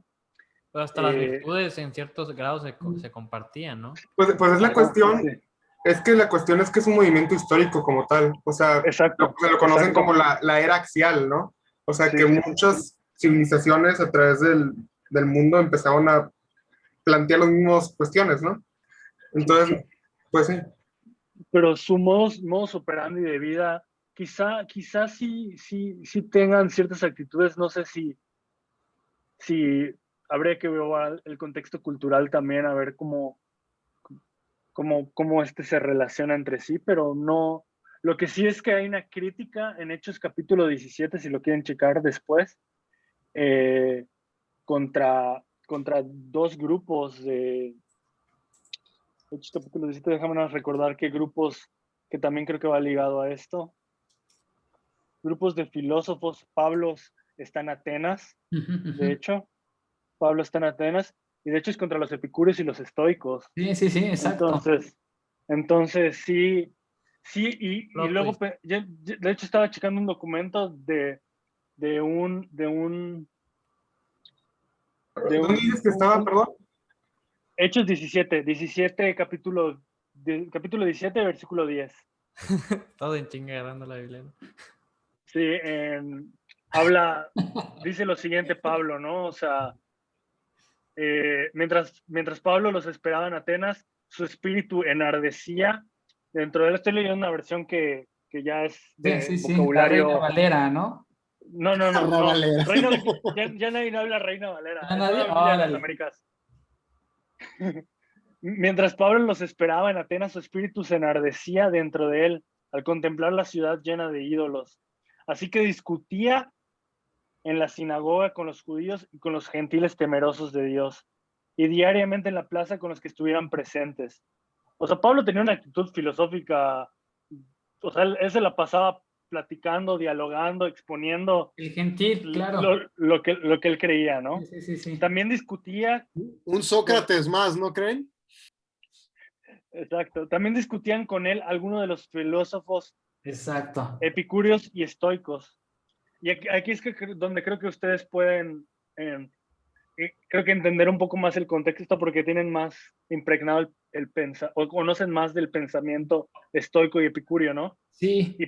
Y yo me he preguntado, he visto en rasgos generales, pero a lo mejor ustedes conocen con más profundidad, ¿no? Le hace la siguiente pregunta a Pablo, y algunos decían, ¿qué quiere decir este palabrero? Parece ser un predicador de divinidades extrañas. Decían otros, ¿por qué les predicaba Jesús y la resurrección? No sé qué relación en cuanto a esta idea de la resurrección tenían los epicúreos y los estoicos. Es que precisamente sí había un renacimiento. Sí, exacto. Existió un renacimiento. Como un ciclo, ¿no? Un ciclo como el que mencioné de Nietzsche, ¿no? Sí, exactamente. Un renacimiento. O sea, sí había un renacimiento, no una resurrección como la que se entiende ahora desde el punto de vista cristiano, porque ya es la fusión, pero previamente al Cristo precruz se entendía como un renacimiento, no una resurrección, sino un renacimiento. Y hay que ver la etimología griega para contrastar. Se convirtió en círculo de estudios bíblicos. Acuérdate lo que hace rato mencioné, que la religión, obviamente aquí estamos hablando de religión cristiana, pero la religión en general le precedió a la filosofía. No es mi pensamiento, es una lectura que estoy haciendo de Louis Althusser. Entonces él dice que la filosofía le robó las preguntas importantes del humano a la teología. Sí, o sea, básicamente lo que veo que acá pone el contexto era este tema de la resurrección que Pablo estaba poniendo sobre la mesa ante los epicúreos y los estoicos. Y era lo que les estaba, era lo que estaba discutiendo, era su argumento, ¿no? Y porque de hecho luego le preguntan, ¿podemos saber qué es esta nueva enseñanza que usted proclama? Le pregunta a Pablo, los epicúreos y los estoicos. Porque le oímos decir cosas extrañas, por tanto queremos saber qué significan. O sea, tenían curiosidad de saber qué era la resurrección, ¿no? Y ya, pues ahí se juntó la multitud y todo, ¿no? A lo mejor estaban buscando otro chivo expiatorio. Ya es que siempre se peleaban los estoicos con los epicúreos. Sí, o sea, sí. Y acá estaba checando un documento que tengo que habla un poquito desde la perspectiva de San Agustín. Es bien interesante la perspectiva de San Agustín con su contemporáneo Bocio, y menciona todo este tema de los estoicos, de Cicerón, es bien interesante. Si lo puedo subir ahí al Discord, se los paso, y ya quien lo quiera leer, pues adelante, ¿no? Igual convendría volver a discutir en algún otro momento acerca de los estoicos ya con los elementos que tenemos ahora. Vamos a hacer un rodeo. El rodeo viene el concepto otra vez de Louis Althusser, y que es volver a darle una vuelta a la filosofía, a los mismos temas, y seguro vamos a tener una impresión muy diferente de la que tenemos hoy. Con los comentarios que tú nos pases, seguro va a estar enriquecido. Sí, de hecho menciona a Boecio. No sé si alguien ubica a Boecio. Yo es un contraste entre San Agustín y Boecio. Sí, yo sí es un contraste del determinismo, básicamente, y el libre albedrío. Ajá. De la presidencia divina y la presidencia racional. Porque pues uno es teólogo y el otro es más filósofo, ¿no? Sí, y ahora van a decir, ¿qué tiene que ver con los estoicos? Pues precisamente los estoicos, por lo menos el estoicismo antiguo, ellos creían en que nosotros somos parte de Dios. O sea, ellos decían que Dios es esto, es aquello, etcétera, etcétera. Eran panteístas. Así es, como tú acá decías, eran panteístas. Nosotros somos parte de Dios, y como parte de Dios, pues tiene que ver mucho la concepción de la religión. Entonces, por eso hacer ese vínculo. De hecho, una de las... Dale, Joshua. De hecho, una de las críticas que le hace Pablo en ese mismo contexto es por todas las imágenes que habían hecho y adoraban. Sí, y aparte, entre ellas estaba la de Dios. No, porque y aparte, eran panteístas, tú lo has dicho. Así, y aparte había una imagen que le dice a ese Dios que todavía no tiene nombre, de ese es el que estoy hablando. Es algo bien interesante. Sí, exactamente. Así es. Exactamente. Es bien interesante ese texto, es de mis favoritos. Sí. A mí también, fíjate que se me hace interesante cómo incluso los estoicos abordaban también la religión, cómo también ellos hacían sus plegarias. Por ejemplo, hay una parte, creo que no me acuerdo si es Marco Aurelio o Epicteto, el que dice como que no pidas acostarte con esta mujer, mejor pide no tener las ganas de hacerlo, no pidas tener salud, sino tener mejor una buena muerte, una cosa así. Entonces, y al final dice, cambia la forma de tus plegarias y verás cómo cambia tu vida. Entonces también ese sentido es como pide por las cosas que tú puedes controlar, no por las cosas que tu no Dios puede controlar, porque al final de cuentas, o sea, se me hace interesante porque lo ven como Dios, pero al mismo tiempo no tiene esta connotación en cierto sentido como el catolicismo, en donde le pides a Dios que te dé cosas. Acá le pides a Dios que te ayude a interpretar las cosas, ¿no? Que te ayude a ver el mundo de manera correcta, más bien. Pensamiento salomónico. Ajá, se me hace interesante también cómo lo abarcan. Sí, el pensamiento salomónico, que le pide a Dios sabiduría para discernir. O sea, exacto.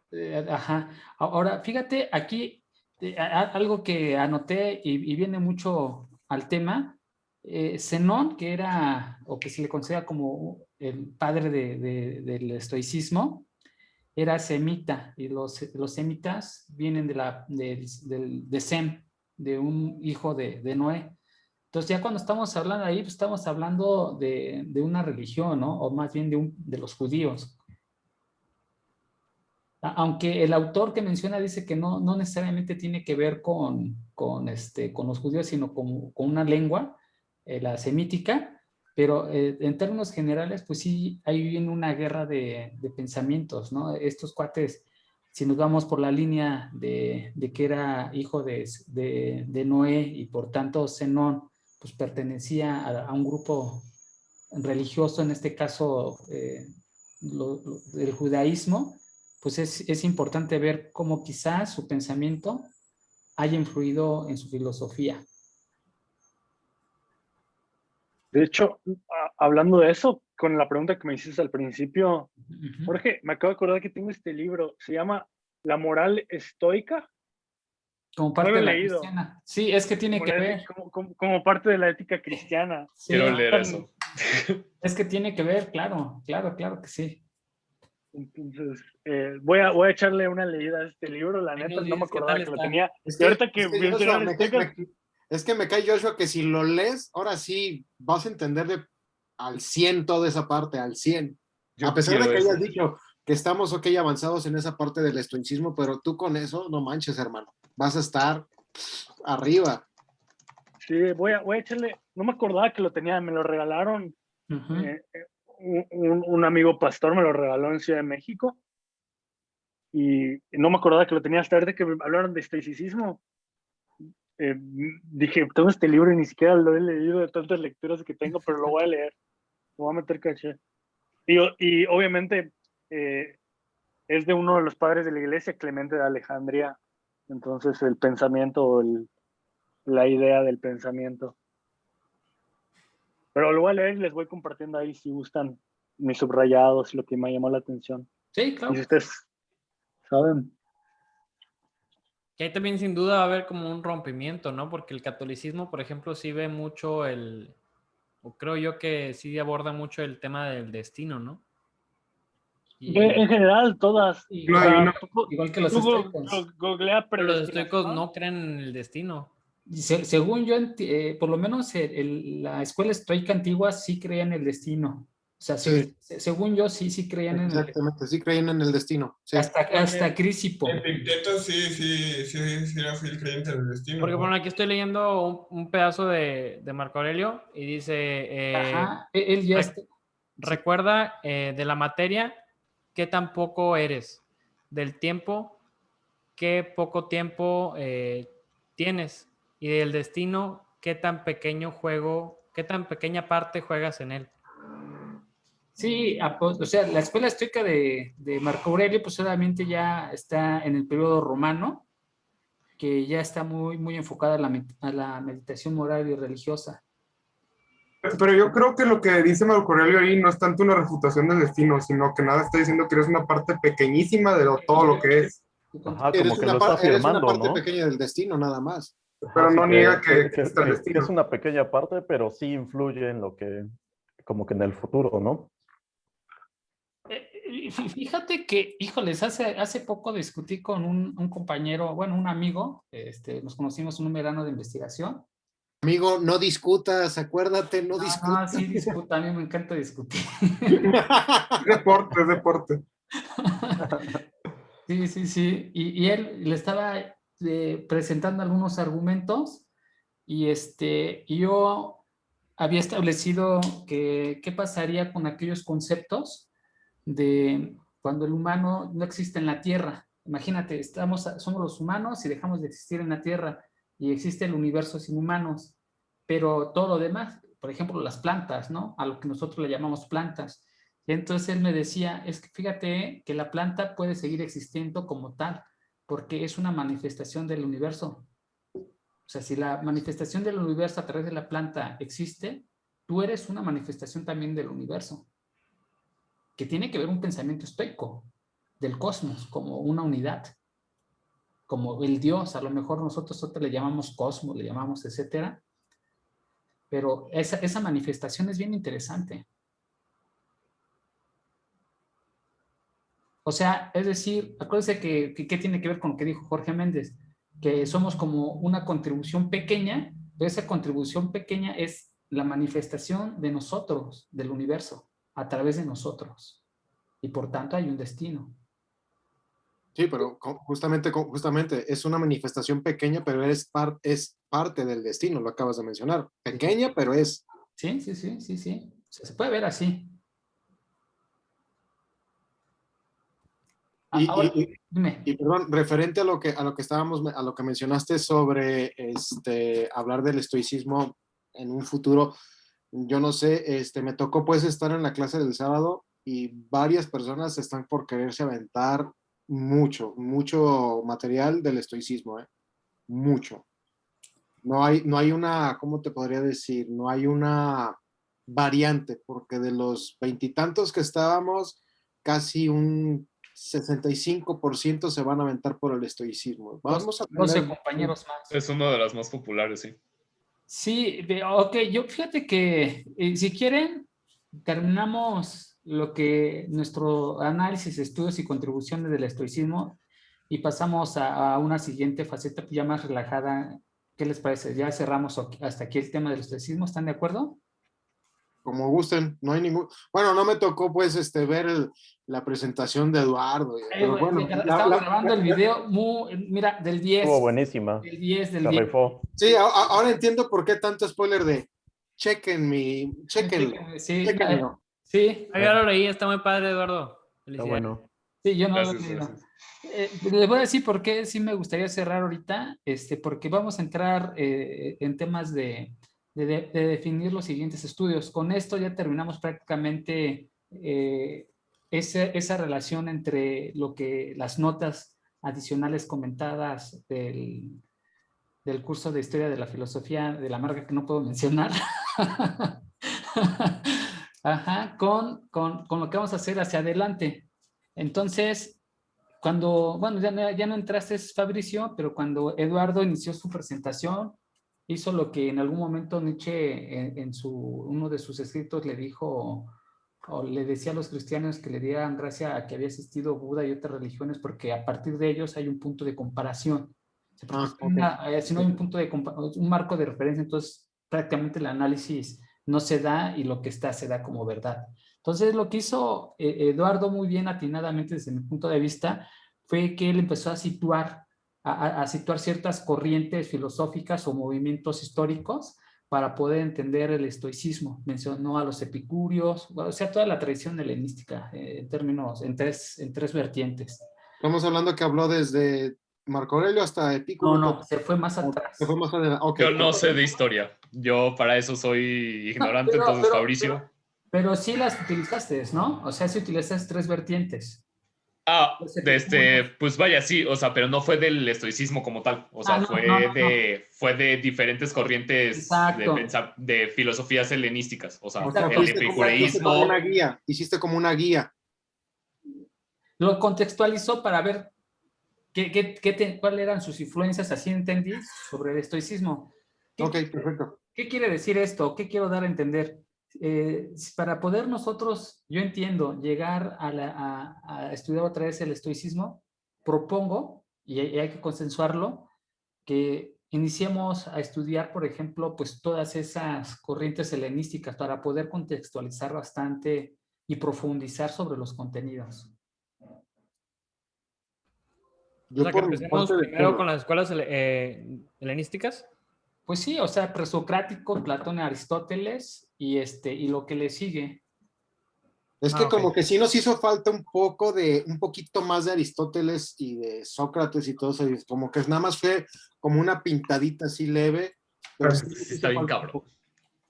No, sí, yo lo sé, Edu, o sea, lo sé que está cabronísimo. ¿Por qué? Porque hay un montón de libros, pero si nos damos ahora sí como que un timing de, ok, hay que leer un poquito más de esto, un poquito más del otro, dices, ok, pues vas a alcanzar un conocimiento sobre los pensadores antiguos increíble, pero no te puedes saltar ahora sí como lo estábamos diciendo, no te puedes saltar hasta el plato principal sin poder, ahora sí, saborear la entrada.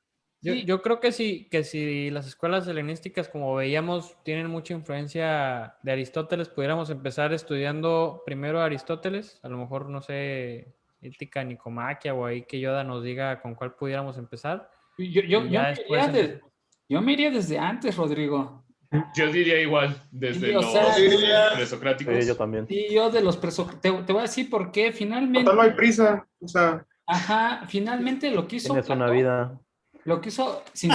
Tienes una vida. Alguien se la aventó buena.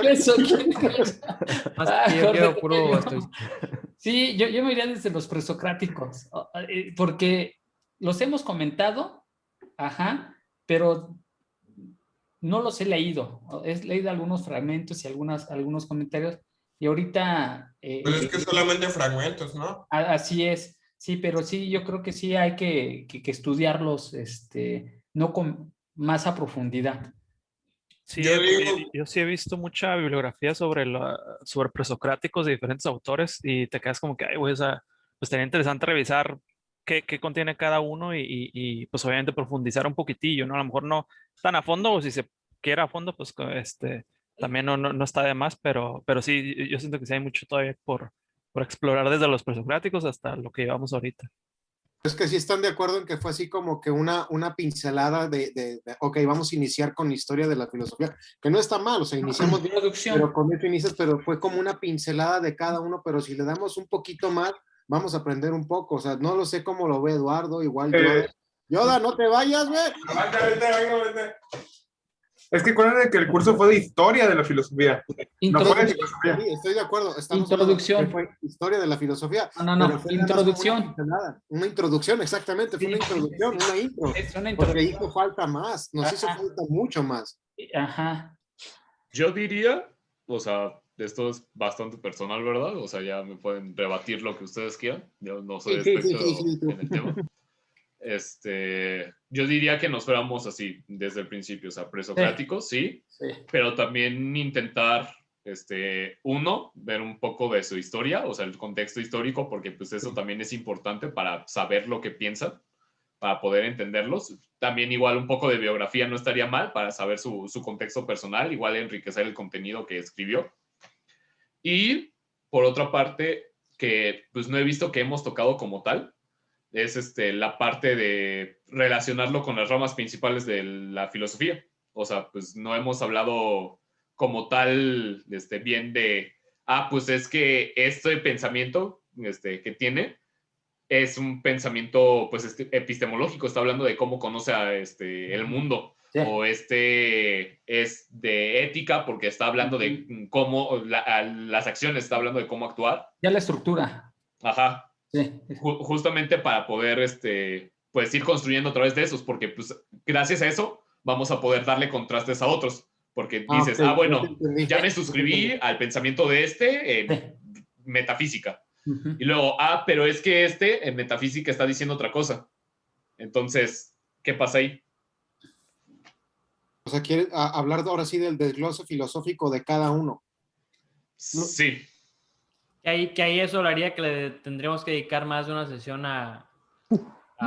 lo definimos. Por lectura, ¿no? Lo definimos. Oye, exactamente, la definimos. Y nos aventamos 2 clases con Aristóteles, dos clases con los demás. Que no nos aventemos acá cuántas sesiones. No, estaría bien hacer un cronograma, ¿no?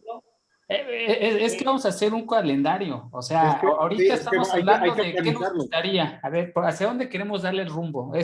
Quisiéramos eso, ¿no? A mí se me hace interesante, como fue la clase de hoy, que fue abrir con una ligera presentación, a lo mejor donde se incluyera historia, un poco de contexto histórico, y luego ya de lo que habla a lo mejor la lectura, y ya después abrir un debate, ya que todos hayamos leído lo mismo, ¿no?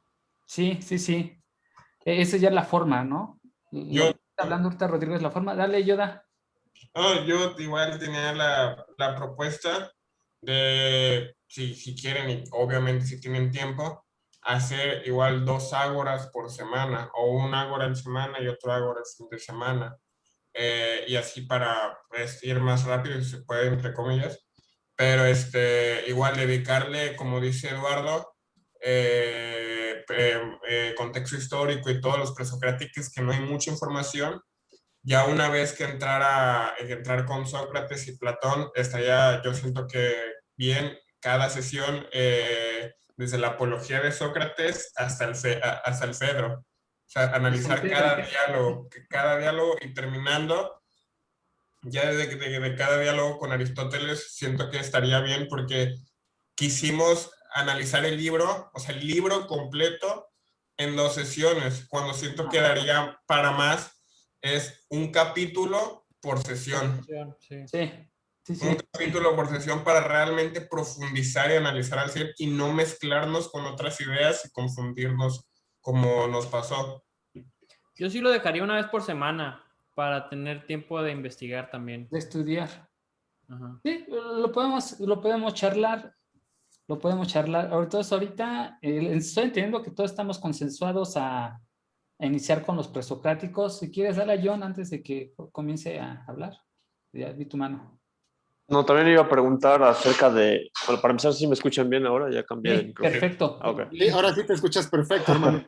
Ahora, sí, lo mismo que comentaba Eduardo, ¿no? Si nuestro acercamiento iba a ser por libros de cada autor o por la temática, si íbamos a estudiar como la ética de Aristóteles, la ética de tal, la ética de tal. Esa era la pregunta. ¿Cómo iba a ser? ¿Si por temática o por...? Sí. Fíjate que obviamente nos hace falta una guía, ¿no? Un guía, un maestro, por decirlo así, y como ninguno de nosotros somos maestros y somos estudiantes que aspiramos a conocer la filosofía, entonces lo que yo había propuesto era, hay un pensador que se llama Giovanni Real y Darío Antiseri, que han hecho una obra muy interesante acerca del pensamiento filosófico y científico, en el cual ya delinean como lo que actualmente se estudia en la mayoría de las universidades. Entonces ya viene bien acomodadito desde el punto de vista histórico. Entonces esa parte nos daría la estructura, la columna vertebral de por dónde ir estudiando.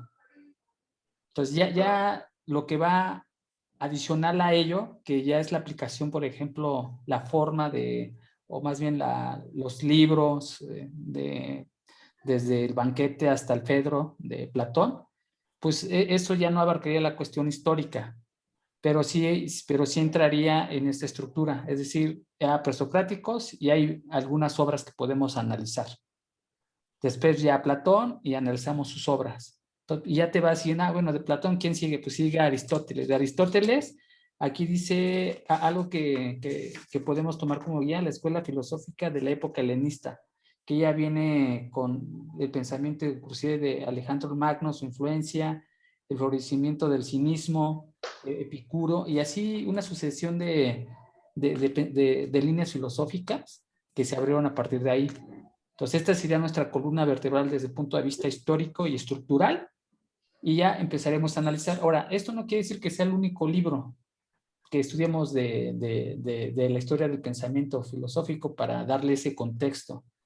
Entonces, yo tomaría como la estructura, y entonces de pronto dice, pues yo me quiero leer de Hegel, que también habla acerca del pensamiento helenístico.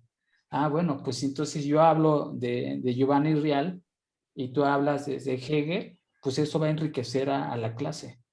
Pero sí agarrar una estructura, que yo ahorita estoy recomendando esta, me parece de todos los que revisé, que es el que actualmente se tiene así como que, y bueno, también hablo de que no conozco tantos libros, que tiene una estructura y aparte es un escritor pues ya muy formal, ¿no? O sea, que Les recomiendo también mucho este libro, es del UNAM, es de los más leídos, es Introducción a la Historia de la Filosofía, de Ramón Chirao. Está muy bien organizado, yo lo leí hace como un año. Ahí está. Está muy bueno. Pues, y fíjate, ahorita ya Héctor salió con otro libro. Entonces él dice, ¿sabes qué? Yo me basaría en este, y quizás en este no viene algo que venga en el libro que nos acaba de presentar Héctor, ir contribuyendo así con las lecturas desde el punto de vista del libro del autor que ha leído Héctor y después desde el punto de vista que yo leí y así sucesivamente. Pues es que es lo que llamamos, amigo, lo que es dialéctica, o sea, no nada más nos vamos a encauzar en un solo libro y con eso nos vamos a casar. ¿No? El chiste, como entendí, es basarnos en las fuentes primarias también, pero al mismo tiempo ir en fuentes secundarias. Yo me iría más que nada de manera cronológica. O sea, creo que es lo más sensato justamente porque, bueno, ahorita tal vez no sea tan relevante de que vamos a entrar en presocráticos, pero más adelante sí, porque de repente ya ves que están hablando de personas que estaban al mismo tiempo que ellos y a lo mejor y nosotros no lo hemos leído y ¿qué pasa ahí? Entonces, igual, o sea, sí. Ya te entendí como el mapa de los presocráticos que mostraba Mateus, que al final aparece, no me acuerdo quién, que estaba en la parte 2, que tenemos que haberlo visto en la clase 2, pero que nunca lo mencionó. Ajá. ¿Por qué cabrón? ¿No?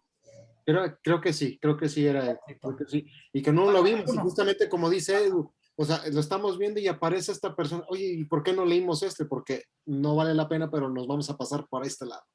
No, y aparte, lo que pasó ya fue una introducción, estuvo bien. Yo creo que a partir de ahí, ahorita estamos definiendo hasta dónde queremos profundizar. O sea, entonces, por ejemplo, podríamos decir, la siguiente sesión estaríamos viendo a Tales de Mileto. Y para Tales de Mileto hay distintos approaches, ¿no? Desde literatura primaria como secundaria, cada quien escogería libremente qué leer acerca de Tales de Mileto. Exacto. Y aquí ya discutimos Tales de Mileto. Sí. Y de ahí nos vamos Claro, cronológicamente yo avanzando. pienso lo mismo, o sea, puedes tú leer algo de Tales de Mileto, Eduardo, Héctor, todos vamos a estar ahora sí con una información diferente de Tales de Mileto y eso es lo que nos va a favorecer a todos. Porque vamos a hacer conocimiento. Exactamente, voy a escuchar algo tuyo que no leí, digo, ay, cabrón, esto me hizo falta, qué chingón, o sea, Héctor va a decir también algo que tampoco leí, o Jorge también, o sea, dices, oye, esto me faltó, voy a hacer mis apuntes. Es lo chido de esto, es una dialéctica recreativa y que nos va a ayudar a todos.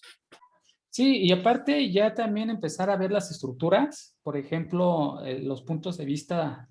Aquí está Mariano y ahí nacieron algunos conceptos como los estéticos.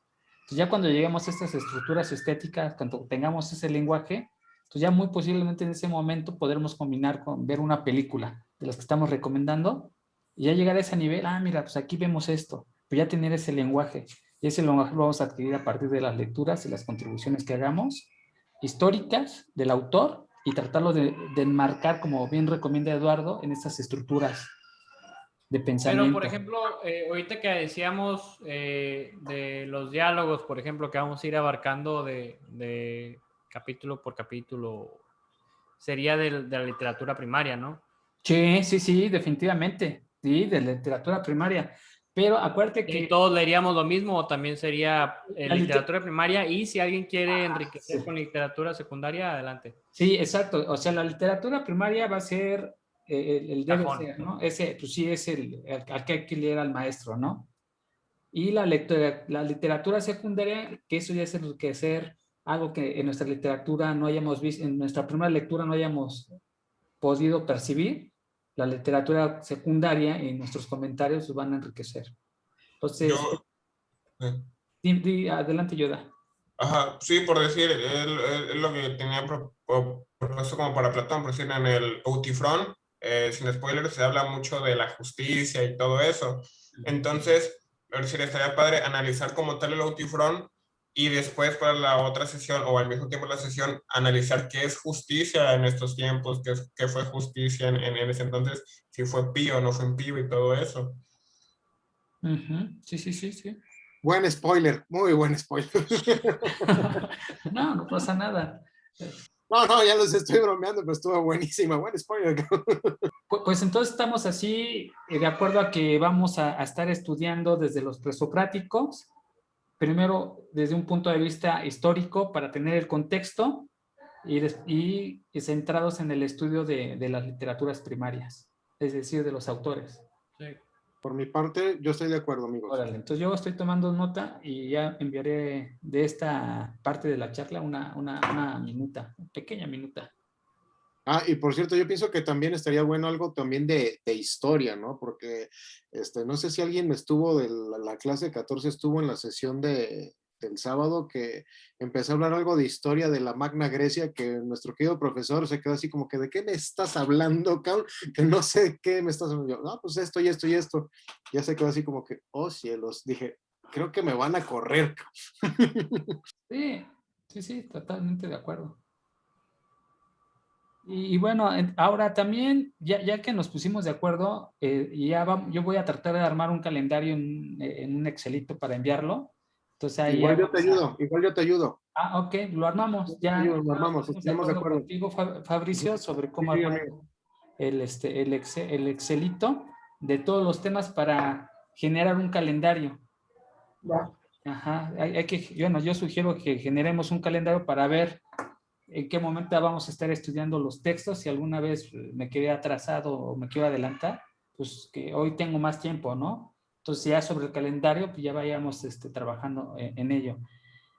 Adicionalmente, también me gustaría, ahorita normalmente yo soy el host, a mí me gustaría que alguien más se proponga también ser host, porque qué tal si un día yo me siento mal y digo, pues ahora no quiero conectarme, ¿no? Porque me duele la panza o algo así. Y que también es muy válido, ¿no? Así de, sí me gustaría que por lo menos existiera otro host para que si yo no puedo, nuestro compañero también pueda añadirse.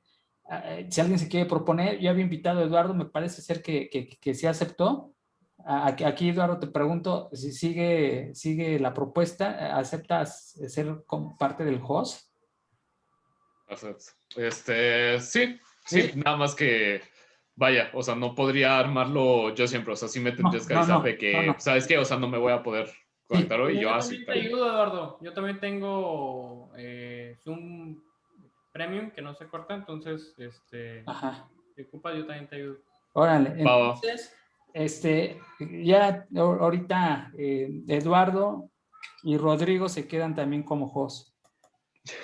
O sea, ¿sabes cuál es el objetivo? Que no se pierda. O sea, si algún día yo no puedo, quizás mañana me muera, pero si hay una estructura... No, macho, espérate, toca madera, espérate. No.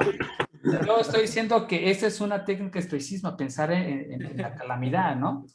No, sí, yo lo sé, pero no empieces, compadre, no empieces. Entonces, lo importante es de que siga el estudio. O algo que yo me sienta de acuerdo. O que tenga una reunión, etcétera, pues que no dependamos de una persona, sino que somos un grupo de estudio y obviamente todos le contribuyamos, ¿no? Para que siga existiendo. Entonces, eso principalmente es la idea. Ok, ahora, en relación a las películas, ¿qué opinan? ¿Sí quieren que sigamos con la dinámica? A mí sí me gustaría de estar comentando las películas. ¿Qué opinan? Sí, ¿Seguimos con la dinámica? Yo estoy de acuerdo, pero ¿te acuerdas que estuvimos hablándolo en el Discord sobre las películas de Nolan? O sea, empezar como que ahora sí, como con directores que tengan varias películas. No sé qué es lo que opinen los demás. Por ejemplo, Christopher Nolan son buenas porque tiene El Origen, tiene Tenet y la otra, no me acuerdo cuál otra, ¿no? Truco, Interestelar, Batman. Tiene las de Batman, ya con eso. Ándale, con las de Batman, ya con eso tenemos, imagínate.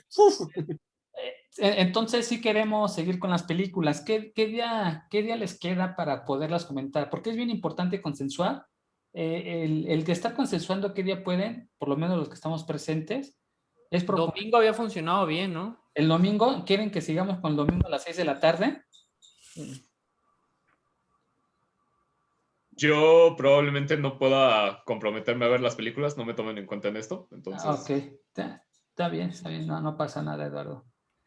Entonces, 6 de la tarde, domingo, otra hora. Nada más, tengo una duda respecto a eso. A ver. ¿Es verlas, o sea, juntos, o ya nada más es para comentarlas ese día? No, hay que verlas, o sea, perdón, sí tienes razón, yo me he manejado mal en mi lenguaje, lo corrijo, muchas gracias, Joshua. Sí, es ver las películas en algún momento de la semana. De la semana y el domingo llegarlas a comentar. Ya, gracias por corregirme. Igual, si ya la viste, pues ya llegas el domingo y la comentas sin ningún problema. Pero es que el ¿no? domingo es nada más para comentarlas porque lo que he estado, antes habíamos hecho un cine club, pero el problema es que si la película no está en Netflix, que diga, si no está en YouTube o en Cuevana, no se va a poder transmitir para estar el cine en conjunto.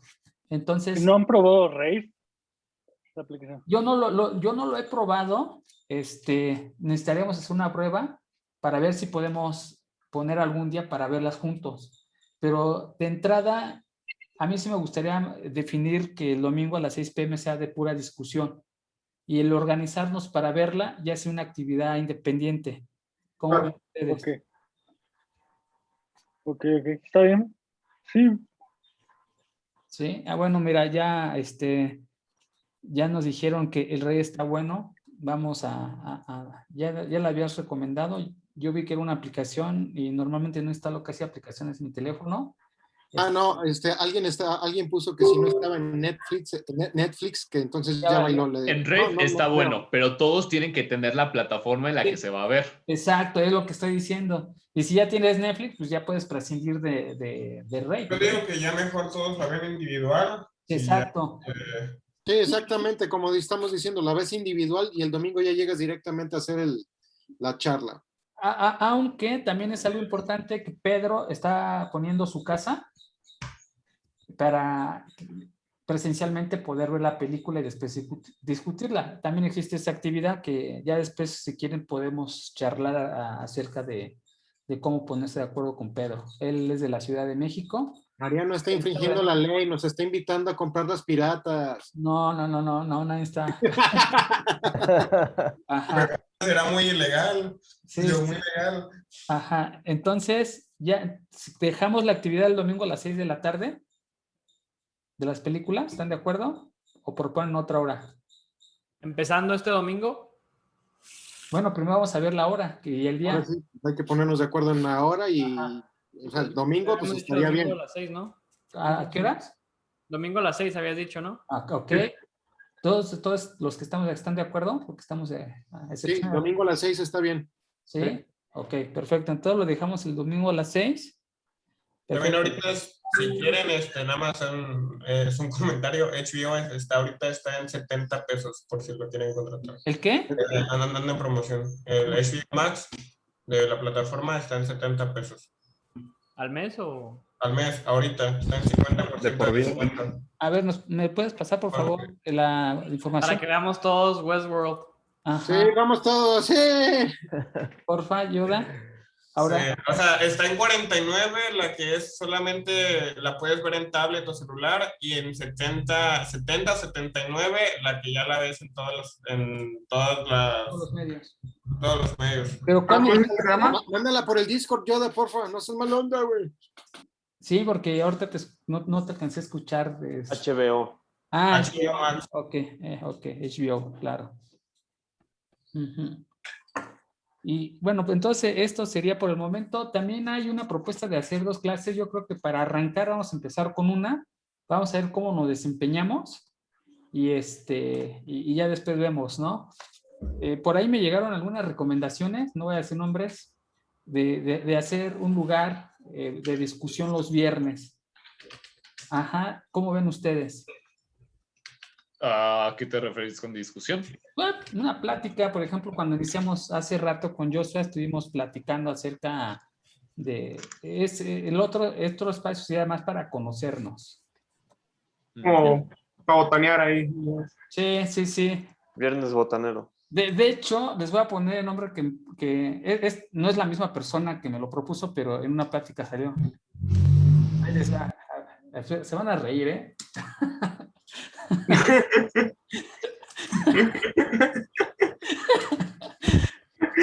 Héctor, ¿verdad?